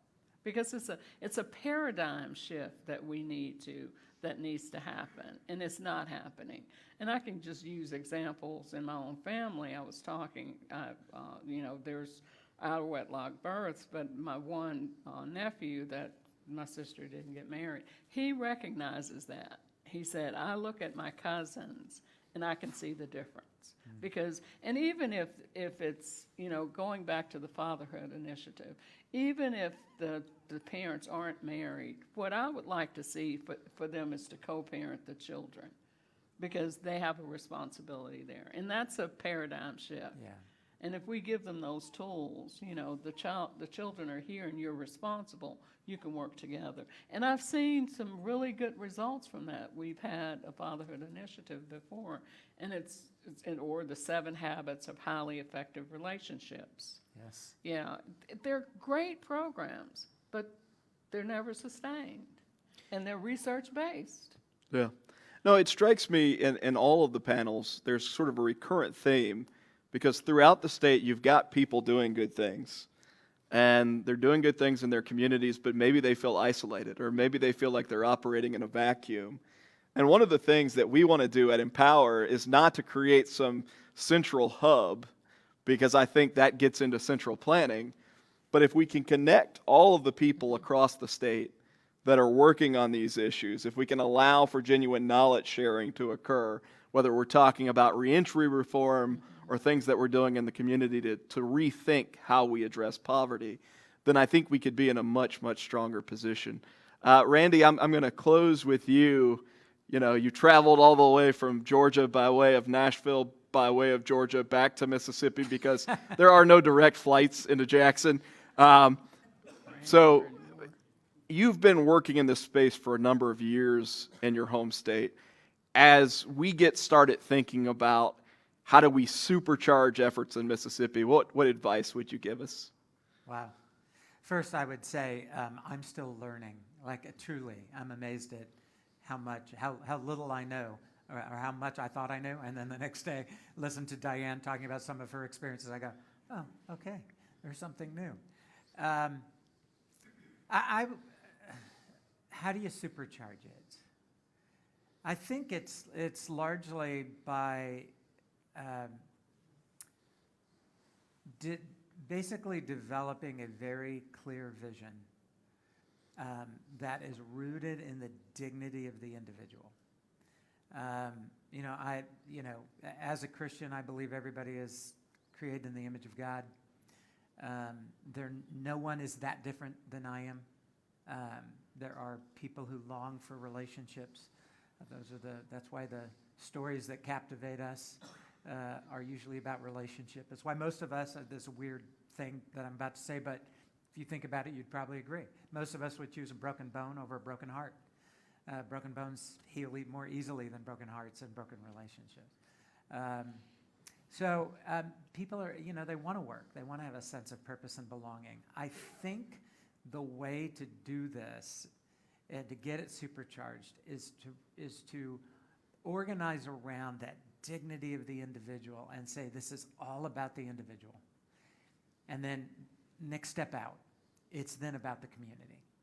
And because lives are formed in homes, neighborhoods, and communities. That's just reality. They're never formed anywhere else. Homes, neighborhoods, and communities.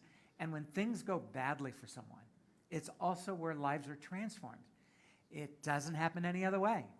Government programs may create a little stability, but ultimately what transforms a life is local. So I think build unity around the dignity of the individual, and then build unity around really making sure communities have what they need to succeed locally. I think that's a good charge to end with.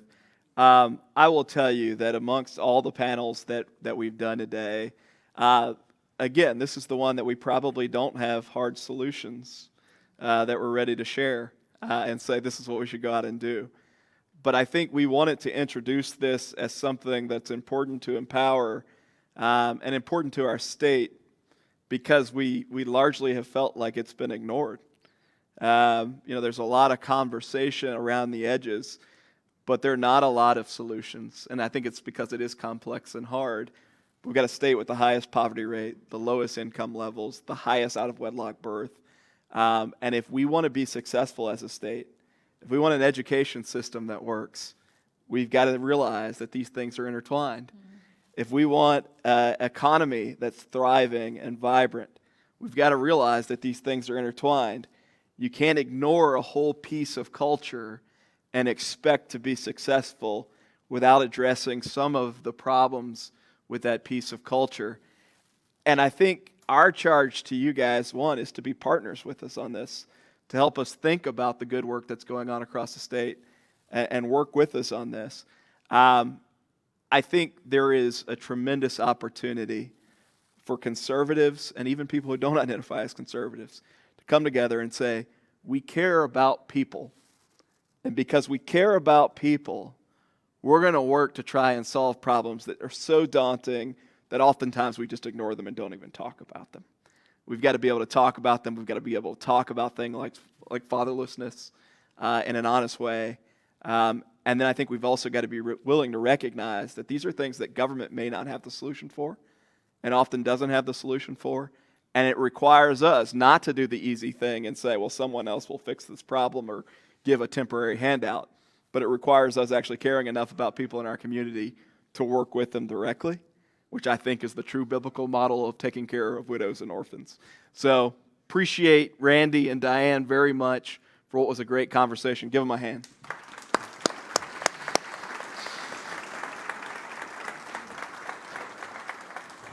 Thanks, Steve.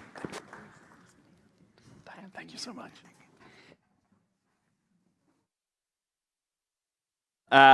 To a conversation about poverty, which is obviously heavy, to a conversation about some of the success we're having in Mississippi right now. And so I want to welcome Speaker Philip Gunn, who is a longtime friend, was a law partner for nearly a decade, and has been leading on a lot of issues in Mississippi for a long time, but has really led significantly over the last couple of years on a variety of issues, from changing the Mississippi state flag to the push to eliminate the income tax.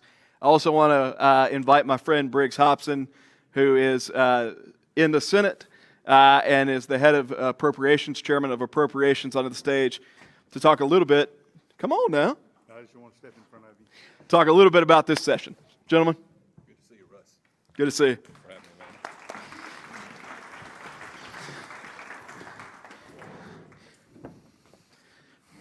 So, gentlemen, we have spent most of today talking about forward-looking problems. And a lot of the conversation has been around how do we tackle big things, whether it's through policy or in the community. But sometimes you can focus on the problems and miss the good things. And so I wanted to have an opportunity to talk about some of the stuff that has happened in the last legislative session that are big things. And when you add them up, it's like instead of just doing one big thing, you guys did a ton of different big things. And Speaker Gunn, I wanted to start with you because I know for a number of years you have talked about a pursuit around eliminating the income tax. We didn't quite get there this year, but there was some really good reform done this year. I wondered if you wouldn't walk us through it. Yeah, sure, be glad to, and thank you so much for having me today. I first want to acknowledge the efforts of those on my side of the building and on Briggs' side of the building who made that happen. We have pushed for elimination of the income tax for many years and put some significant effort towards that over the last year and a half. I want to commend on my end of the building Jason White and Trey Lamar, who were kind of the spearhead of that. The two of them were the ones that really developed the plan. I was just the mouthpiece for it. I just went around and tried to promote it. But I have to give great credit to them for taking that on and being willing to make that happen. On the other end of the building, got to acknowledge Josh Harkins and Briggs Hopson, both of whom took it on that end of the building. So, and then of course you got to have the votes. Everybody who voted for it needs to be recognized as well on both ends of the building. Many of you may not be aware, but a bill like that is a supermajority vote. Requires a 3/5 vote, not just a simple majority that a general bill would require. So you had the effort of compiling a higher number of votes than normal, and that's the result of people like Jason White who went out there and made those votes happen. The bill that we ultimately passed did not achieve full elimination, but it was a significant step in the right direction. We basically have a plan to eliminate a third of the income tax over the next 4 years. There's a provision in the bill that requires us to revisit that in 2026, I think it is, 2025, 2026, somewhere around in there, where we have to come back and look at it again.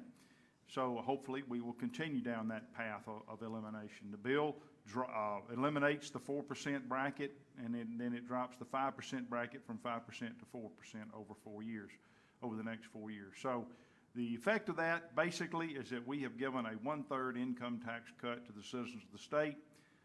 The full implementation of this bill will result in us having the 5th best marginal tax rate in the country among states who have an income tax. Now, there are 9 states that do not have an income tax, so those 9 states obviously are better than everybody who does have an income tax. But among the remaining 41 who have an income tax, we now have the 5th best marginal tax rate. That puts us in the top 5. We always complain about being last. We're no longer last in this arena. We're in the top 5. Additionally, we have the highest threshold now.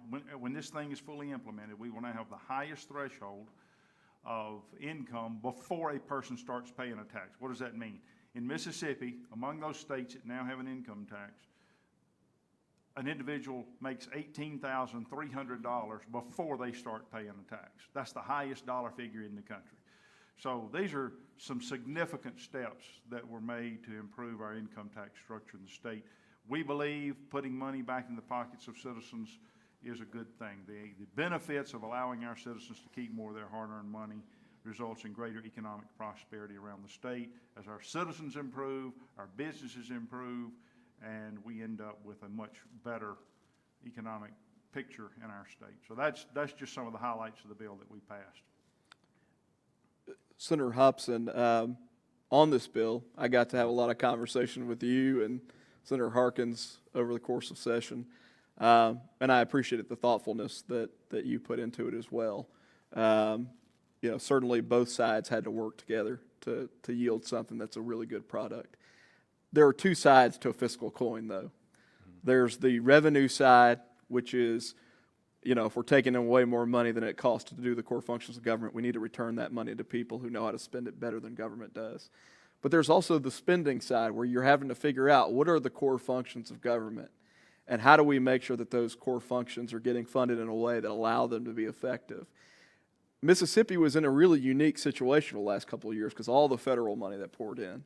And a lot of that was ARPA money, the American Rescue Plan that was passed at the beginning of the Biden administration. The state ended up with $1.8 billion, basically. So you were involved at a very deep level and thinking about how best to spend those dollars. I wonder if you couldn't speak to the deal that was ultimately reached on ARPA.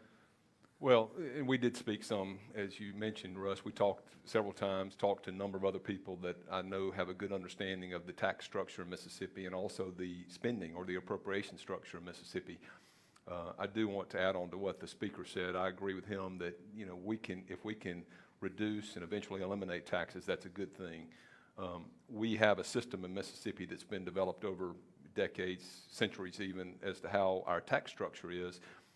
Every state is unique in their tax structure, and that's one of the things that we do. You can't always compare our state to another state. So one of the things that we spent time looking at, and when I say we, I want to especially commend Senator Harkins, who's here in the audience, and the Lieutenant Governor particularly. I mean, every time we had a meeting together, he wanted to talk about tax policy.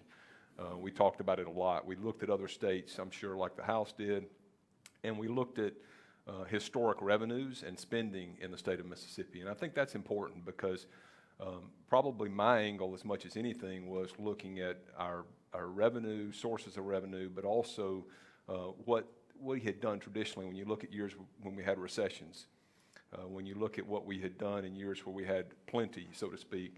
And I think that was part of the discussion that we had. And I want to thank Senator Harkins and Lieutenant Governor Hoseman were very this was very important. I felt like that we were, as you mentioned, looking at the spending side. One of the things that we need to do, I think a low tax, a low individual income tax, low taxes of every structure and nature in Mississippi is a good thing because that's going to keep people interested in our state. But also we want to make sure that we've got a certain level of government services. We want to make sure we're safe and we've got crime-free communities in the state. We want to make sure that we've got good education in Mississippi. We want to make sure that we've got good roads and bridges because those also help recruit businesses and people to our state. So, and that's some of the discussion that the House and the Speaker and all of us had together. And I want to also reciprocate and commend the Speaker and his leadership team and the hard work that was done. Those were difficult times, no mistaking that at all.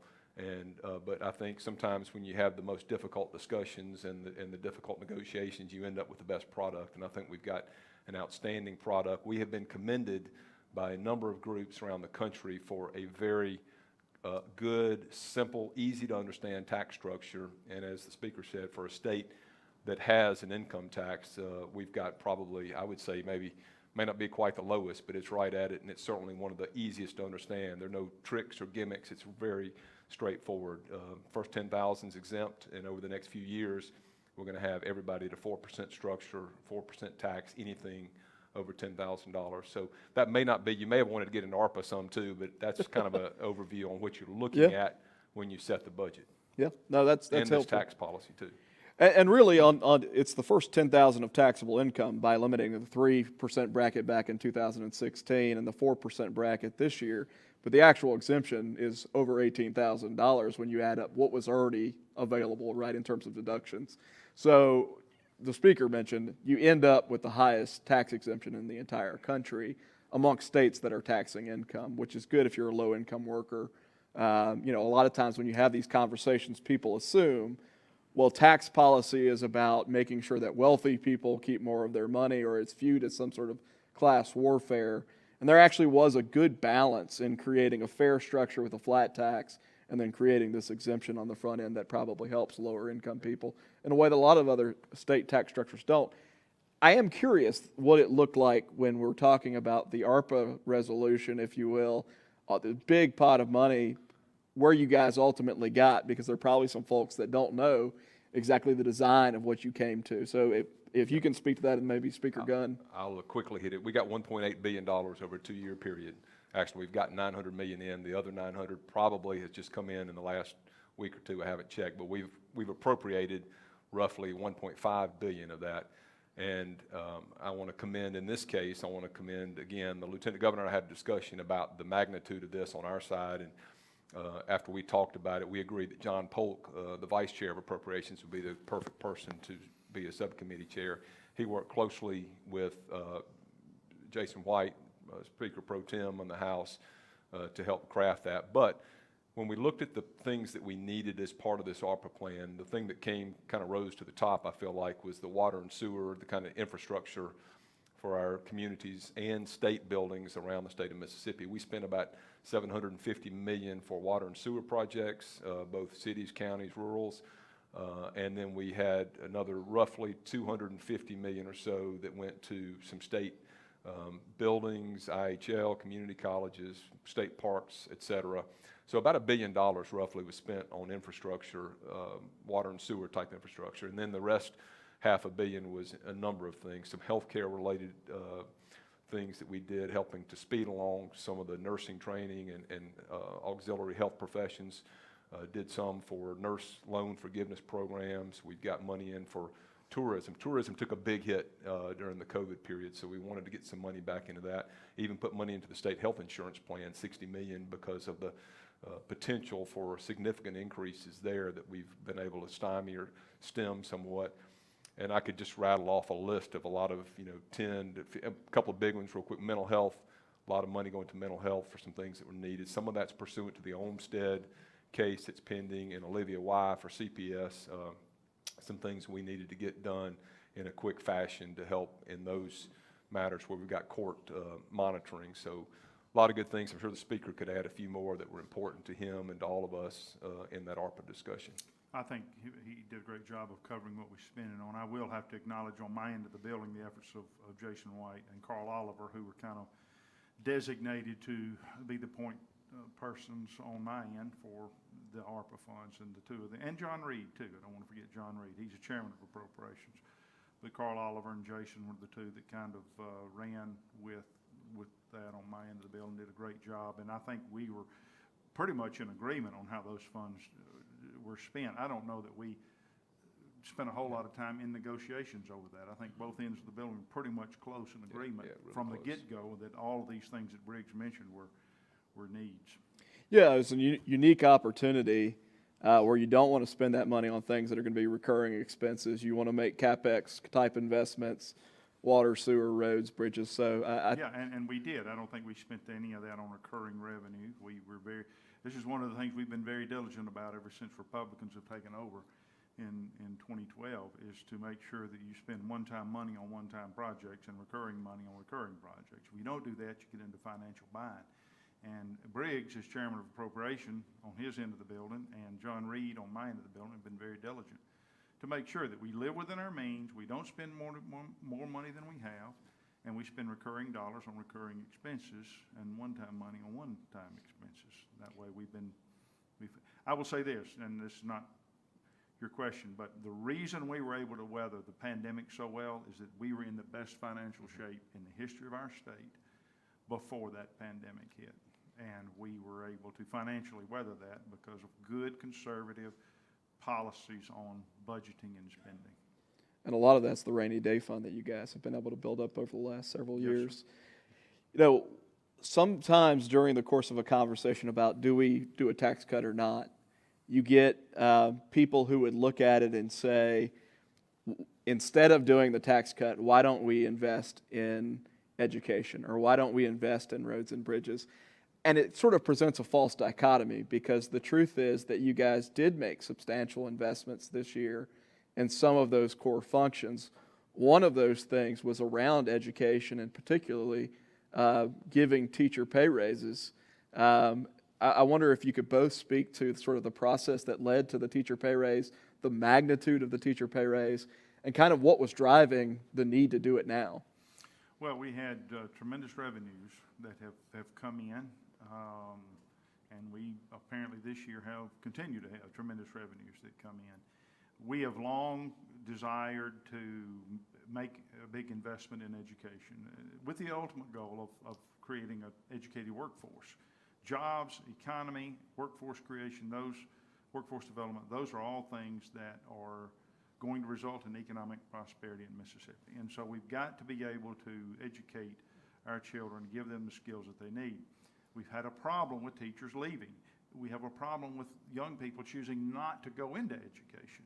So they've had a struggle, as I understand it, in the colleges, just getting people to go into the profession and then keeping those that are there. I will give you a good report that after we passed this teacher pay raise, one of my members from North Mississippi, way up right on the Tennessee line, he said he got 4 phone calls from 4 veteran teachers who all said, I was leaving to go to Tennessee. I was going to turn in my retirement papers, and I'm going to cross the line to teach. With this new pay raise, I'm now staying in Mississippi. So that's what it was designed to do, retain our good quality seasoned teachers, but also give an incentive to get the young students, college students, to go in to the profession. With this pay raise that we gave, we now have not only exceeded the Southeastern average on starting pay, we have exceeded the national average on starting pay. This was something that we were able to do because we did have not only tremendous revenues come in last year, but projections for tremendous revenues. Now, to tie that back to the income tax, one of my arguments for the income tax, and as you said, some people argue we ought to do more roads and bridges and teacher pay, and we did. We did do some of that with this extra money. Our budget last year, Briggs can correct me if I'm wrong, was about $5.8 billion. We made a $250 million investment in teachers. We made some other investment in a few other things that got us up to about 6.2. But we collected $7 billion.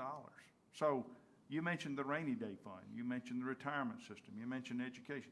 We paid for everything we could possibly think of, and we still had $800 million left over.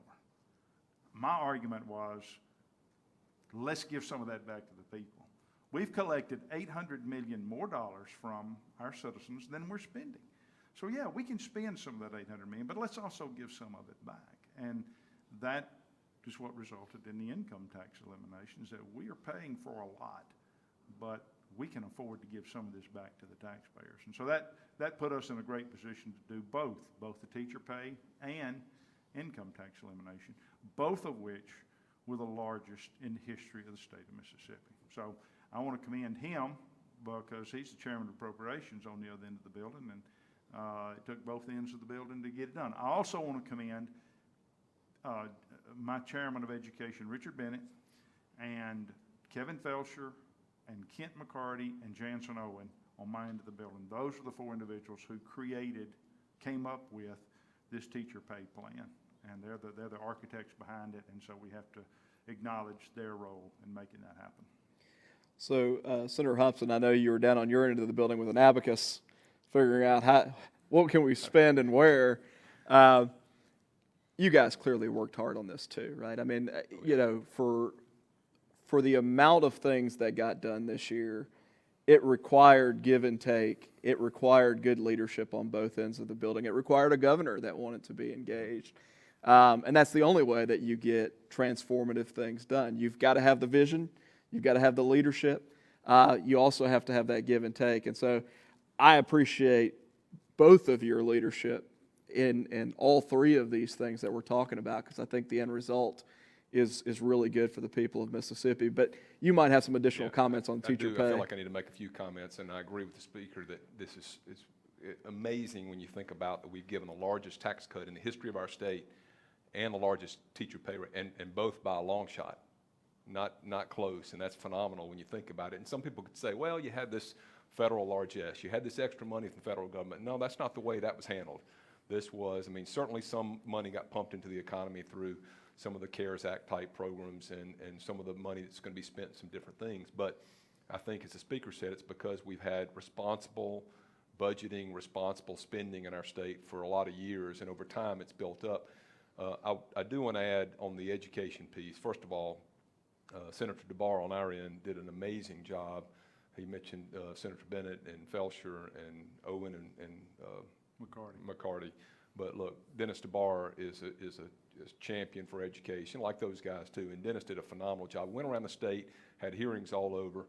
And I would say the differences in the plans when you started, the House plan versus the Senate plan, were that the House plan did a lot of money up front for teachers, which is a good thing. We ended up there. And the Senate plan had money up front, not as much, but it also had step increases every 5 years. One of the things that we hear is teachers get tired, they get frustrated, they want to leave.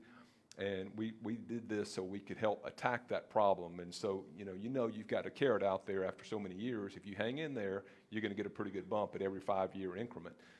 Another thing we found out in these hearings was through SREB, Mississippi prior to this time had been low on front end or first couple of years teacher pay. We've been really low on middle tenured teachers, but we've been pretty good on the higher tenured teachers, the ones that have been there 25 plus years. And so this plan it's got it all, Speaker, and that's a good thing. That's one of the great things about working together on this. We got the high front end pay, and we got the bumps, and we kept our veteran teachers in the classroom. And I do, again, want to thank Senator DeBar because he worked so hard on it. And I feel like we got together at the end, and we feel like this is a great way for Mississippi to make a mark. I don't think anybody else has had. I've talked to other states. They're trying to do some things with teacher pay, but I don't know that anybody's taken the bold steps that we've taken this year on teacher pay and a phenomenal tax cut and a number of other good things. I wish we had more time. He and I could probably sit here for an hour and talk about all the good things that happened this session. He's not going to cut us off. Yeah. We can talk I'm about to cut you off. He may not cut you off, but he'll cut me off. Let me make a comment Sure. following up on what he said about education, though. It's not just, I don't want to just act like we just threw money, at education. We've had results in education over the last, 5, 6, 7 years. The third grade reading gate that we passed way long time ago has made phenomenal improvements in education.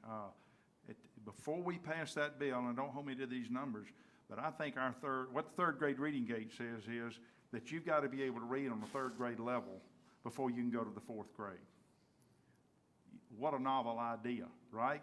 I mean, who would dare expect a third grader to read on third grade level before he goes to fourth grade? I think the passage rate at that time was 64%. Only 64% of our third graders could read on a third grade level before they went to the fourth grade. We passed the third grade reading gate. There was wailing, there was gnashing of teeth, there was tremendous outcry that this is going to destroy education. Do you know within 3 years, 92% of our third graders are reading on grade level? That's huge. Then, on top of that, our graduation rate was like 11% below the national average. We're now at the national average. 2 years ago, 3 years ago, our fourth graders were number one in the country. Was it third or fourth grade? I forget which. Yeah. Whatever grade it is that they test. They were number one in the country on improvements in reading. We have had other states, me personally have had, has had a senator friend from Kentucky called me, the Senate president of Kentucky called me, the Speaker of North Carolina has called me, Warrington, and a senator from Texas, all of whom are friends of mine, have called me and saying, we're talking about Mississippi right now on our Senate or House floor and the improvements in education that y'all have made. What have y'all done down there? And I've put them in touch with Richard Bennett, and he's walking through some of the things that we have done. Richard will tell you, he has received phone calls all across the nation where people have said, look at Mississippi and the improvements that are being made in education. And so it is great that we have seen positive results in all these arenas that I have mentioned, but the pay raise that we gave is just a reward for a job well done. And not only will we continue to see improvements in education, this is a great way to reward those teachers and, as we said, attract new ones and keep the veterans. No, I think the third grade reading grade is a really great example. My sister is an educator. She's been teaching at Biloxi and then Hancock High for the last 20-some odd years. And when the third grade reading gate first passed, she was like, this is horrible. Legislature doesn't know what it's doing. And then since I've talked to her, she's like, that's the best thing they've ever done. And so that is evidence that sometimes policy is actually sort of ahead of the curve, and the end result is a positive end result. I'd be remiss if I didn't point out something that didn't happen this legislative session, but happened during COVID, as we sit in the Civil Rights Museum, and that is around the changing of Mississippi's flag. And I mentioned as you were walking up that you've been willing to have courage and show tremendous leadership for a while. I remember being at Neshoba when you voiced out of conviction the need to change Mississippi's flag, and the sort of response was keep the flag, change the speaker, and that was the response, but you clearly didn't care because you felt convicted morally about the need to do something. And I remember too, Briggs, watching you on the Senate floor during that debate, talking about the forward representation of Mississippi and the inevitability of what was coming. And so I just want to commend you for the leadership and willing to speak out when it maybe felt unpopular, but was right, and you for your leadership on that as well, because changing the flag didn't miraculously change the entire state of Mississippi, but I think it did signal that we're willing to be different, that we're willing to unite the state behind symbols and meaning that transcends one side or the other side, one race or the other race. So commend both of you for that. Well, thank you. I appreciate that.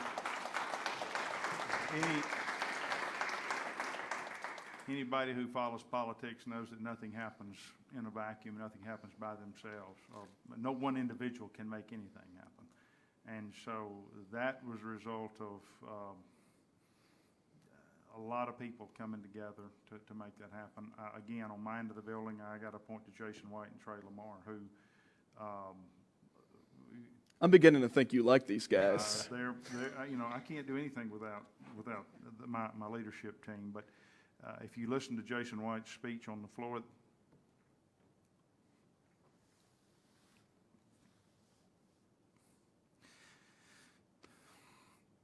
You want me to take over for a minute? I'm sorry.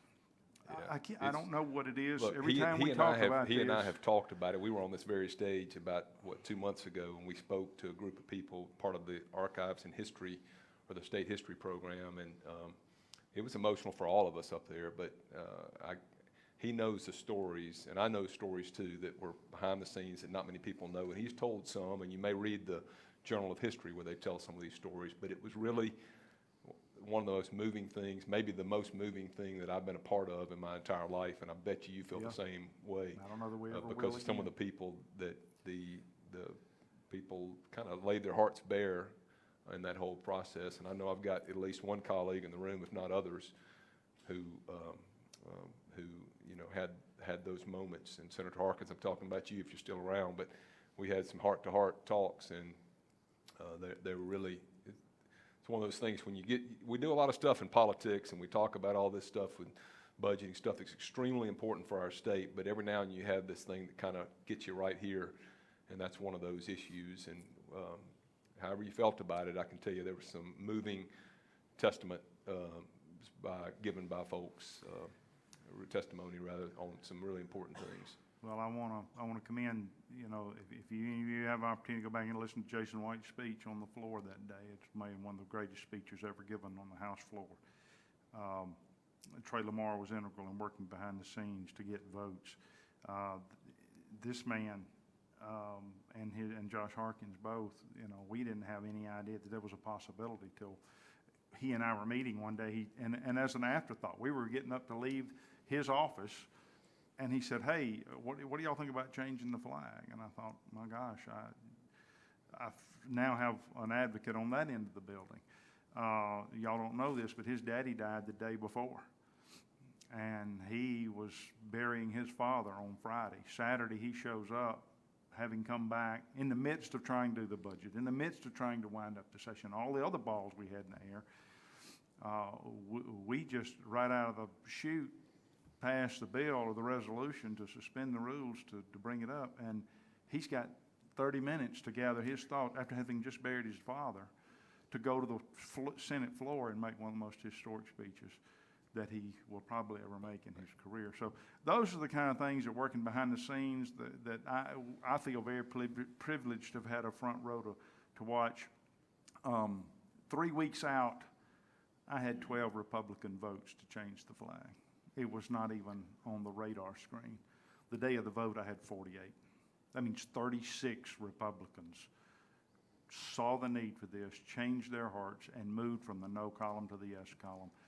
And it was because of their wives and their children and the thoughts of the legacy that they were going to leave that made that happen. So I've got to give credit to all those Republicans who moved, all the Democrats who are already, I think, on board, to him and Josh, who worked their end of the building. There was a group of young lobbyists, by the way, who were not paid to do anything. They just were convicted by this and volunteered their time, who went out and worked the floor and got votes. So there were a lot of moving parts behind the scenes to make that happen, and I think we're better for it now. Well, I commend you both. I would have cut you off on taxes, but I wasn't going to cut you off on that. Last year, we started something called the RISE Awards, and it really was recognizing people who are making contributions, both in the legislature and throughout communities in Mississippi. And so we want to give one to both of you this year for your leadership on the income tax reform. They're over here somewhere. And But they come with a cash award? I'll buy you a sandwich somewhere. Funny enough, that happened earlier today, too. So Briggs. Thank you, Russ. Thank you so much. It's very nice of you. We appreciate your kindness on that. So thank you, gentlemen. Thanks for working with us on this and through this. And before these guys leave the stage, I just want to say that this is evidence of the fact that we can work together to make the state a better place, that you have thoughtful leadership in place that wants to do good things and the right thing, that are motivated by helping people. And so there are real opportunities, I think, ahead in Mississippi. So thank you all both for your leadership. Thank you very much. Appreciate it. Thank you, buddy. Thank you, gentlemen. At Empower Mississippi, we believe in people. We believe in their potential for good, and that's why we're working in communities across Mississippi, not only to support elected leaders, but to support everyday Mississippians committed to changing our home state for the better. We want to be a platform for and a partner to those in the arena fighting for our future. Together, we can make a difference.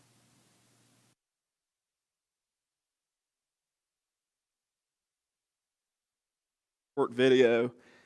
Joanna is our director of outreach at Empower, and she's been doing an excellent job. Come on up. She's been doing an excellent job working with people throughout the state who are stakeholders. And so a lot of what we do is oriented towards the legislature, but the only way to be really successful is to have partnerships both with organizations and also individuals who are actually affected by the policies that we work on. And Joanna's done a phenomenal job of that. So you'll have, if you don't already know her, you should. and you'll have an opportunity to work with her moving forward. We want to give a few RISE Awards, Joanna, to people who are not legislative leaders, but who took up the mantle to be engaged, even though they're not elected officials, and try to make a difference. There we go. Do we have her? There you go. Okay. So helping Mississippians rise, y'all have heard all day today about our mission. And that's not possible, obviously, without partnership from our elected officials. But another group of Mississippians, our everyday Mississippians, are the ones who are out telling their stories and sharing the impact on their everyday lives. And we have started a program called the Ambassador Program with people in their communities all over the state. You may have seen some of them here today. They've got the orange ribbons on. If I have any in here, I'd invite you to stand, our ambassadors. We'd like to recognize them. They've been at the Capitol. They've been in the media. They've been in our office. They've been on the screen up here. They are dedicated, and they give up their time to come and make Mississippi a better place. So at this time, I want to recognize 3 of our ambassadors. The first one from from Ripley, Mississippi, is Wanda Stroop. Wanda is a nurse practitioner who has been to the Capitol. She's made calls to legislators. She's shared her story. She's traveled on training sessions with us. Wanda has been a boots on the ground nurse practitioner in helping push for full practice authority for nurse practitioners to provide health care to all Mississippians in all parts of the state. So I want to recognize Wanda for her work. You want to come on up?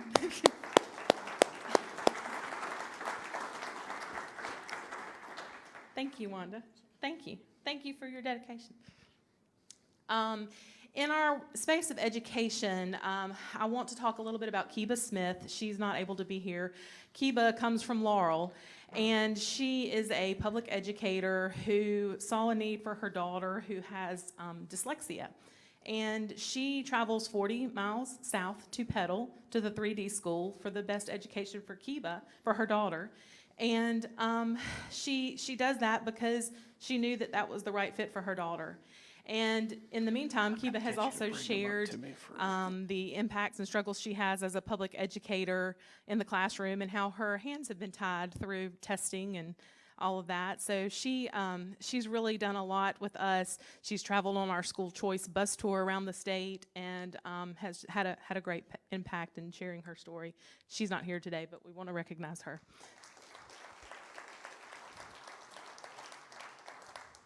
And finally, from Madison County, I want to recognize a friend of mine who we've gotten to be friends. Julie Crutcher Nelson she is the director of purchasing at Musi Bath.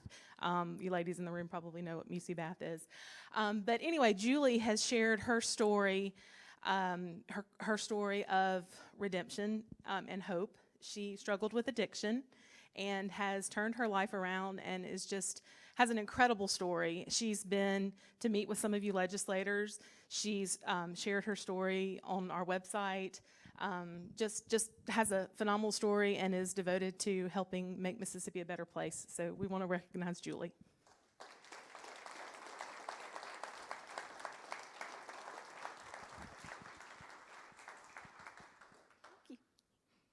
Thank you. Thank y'all.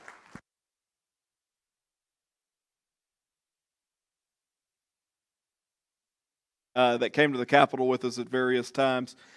We want to recognize 3 other legislators that were absolutely instrumental in getting tax reform done, but I would be selling them short if I didn't mention that they have influence on all sorts of things that they're doing really good work on.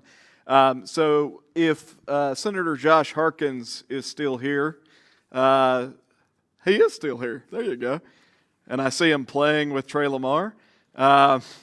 Senator Harkins, thank you for your leadership on tax reform this year, and we will give you this handy-dandy award. Thank you. And I'll shake your hand, and we'll look at somebody.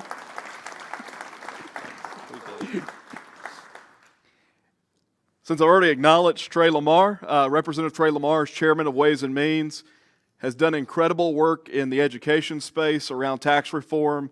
Speaker Gunn is absolutely correct that he was boots on the ground, spearhead on the House side getting tax reform done. So thank you, sir, for all you did this year. Really appreciate it. Yeah. And then last but certainly not least, you've heard his name several times, Speaker Pro Temp Jason White, if he is in the building. A great leader, a really good guy, and excellent at accomplishing lots of good things, including tax reform. So appreciate you, brother. Thank you.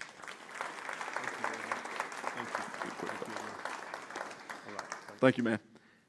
So you are the few, the proud that are left. We appreciate you being here. I know I stand between you and cocktails and hors d'oeuvres, so I will make this exceedingly short.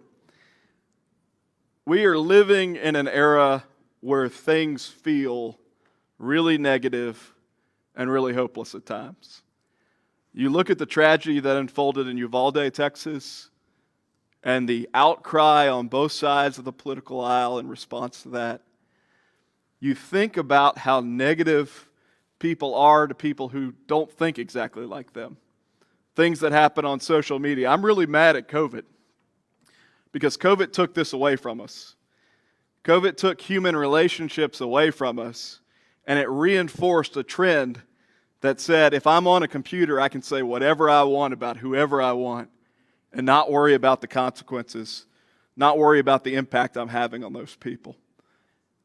We've got to stop seeing each other as enemies just because we disagree with each other. We've got to stop focusing on things that are trivial, like celebrity trials over defamation. I'm referring to Johnny Depp and Amber Heard. We've got to start thinking about how we help people in our communities. Some of the conversation that unfolded today really boils down to this idea that we all have in us the capacity to help other people, but I would argue that it's more than the capacity to help other people rise. I would argue that it is a scriptural or biblical mandate that we help other people rise. Especially when we don't think that government can do the job, communities have to step in and do that job, right? We can't say government shouldn't be doing this, and oh, by the way, I'm not going to worry about it either. If you're a conservative, you've got to say, maybe government shouldn't be doing this, but that means that I've got a responsibility. I've got a responsibility to care about my neighbor. I've got a responsibility to care about my community. I've got a responsibility to care about my state. And so I am proud of the people that are in this room. That's you guys. Because you wouldn't have sat through 4 hours of content, and I think it was pretty good content, but I'm biased. You wouldn't have sat through 4 hours of content if you weren't sitting there thinking, how can I be more engaged? How can I make more of a difference throughout the state of Mississippi? We don't have all the answers. If there are groups that come to you and say, here's our 10-point plan to fix everything, they're probably lying to you, run away. But what we've got is a desire to make a difference, to be evidence-based, to have real research done, and then to go out and impact our communities through trial and error in a way that ultimately allows Mississippians to thrive. And what we want to ask you guys to do is to be partners in that approach, to help us learn from you, to help us give you a platform to engage better, and we can do that in a multitude of ways. Storytelling, Joanna is phenomenal at that. And we like telling human stories that connect people with people that they might not think they have much in common with. It's one of the reasons the art is out here today. It's because a lot of times you may not be thinking, hey, I've got something in common with somebody that's sitting in prison.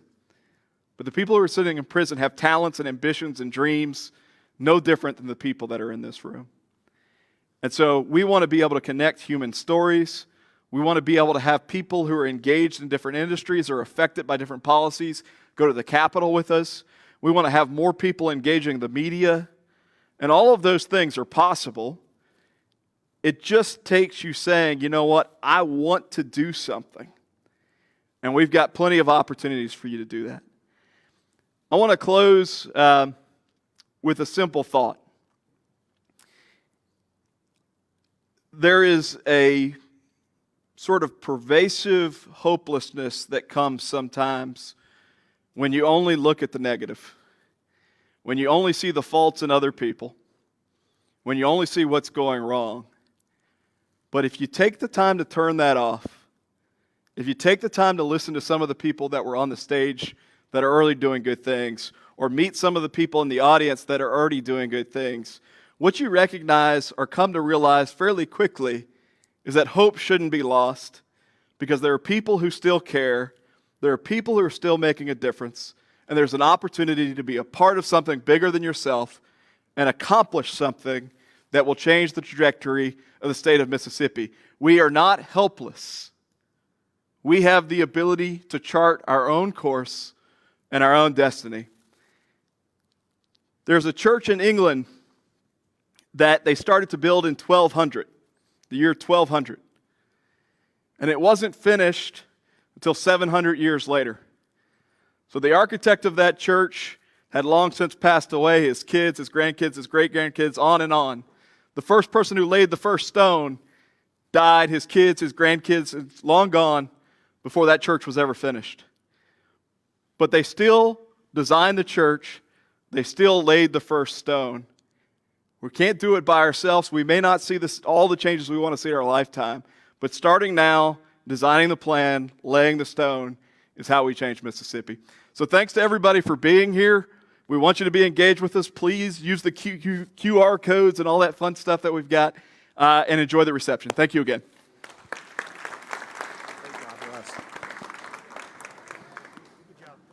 Thanks, George. Appreciate you being here.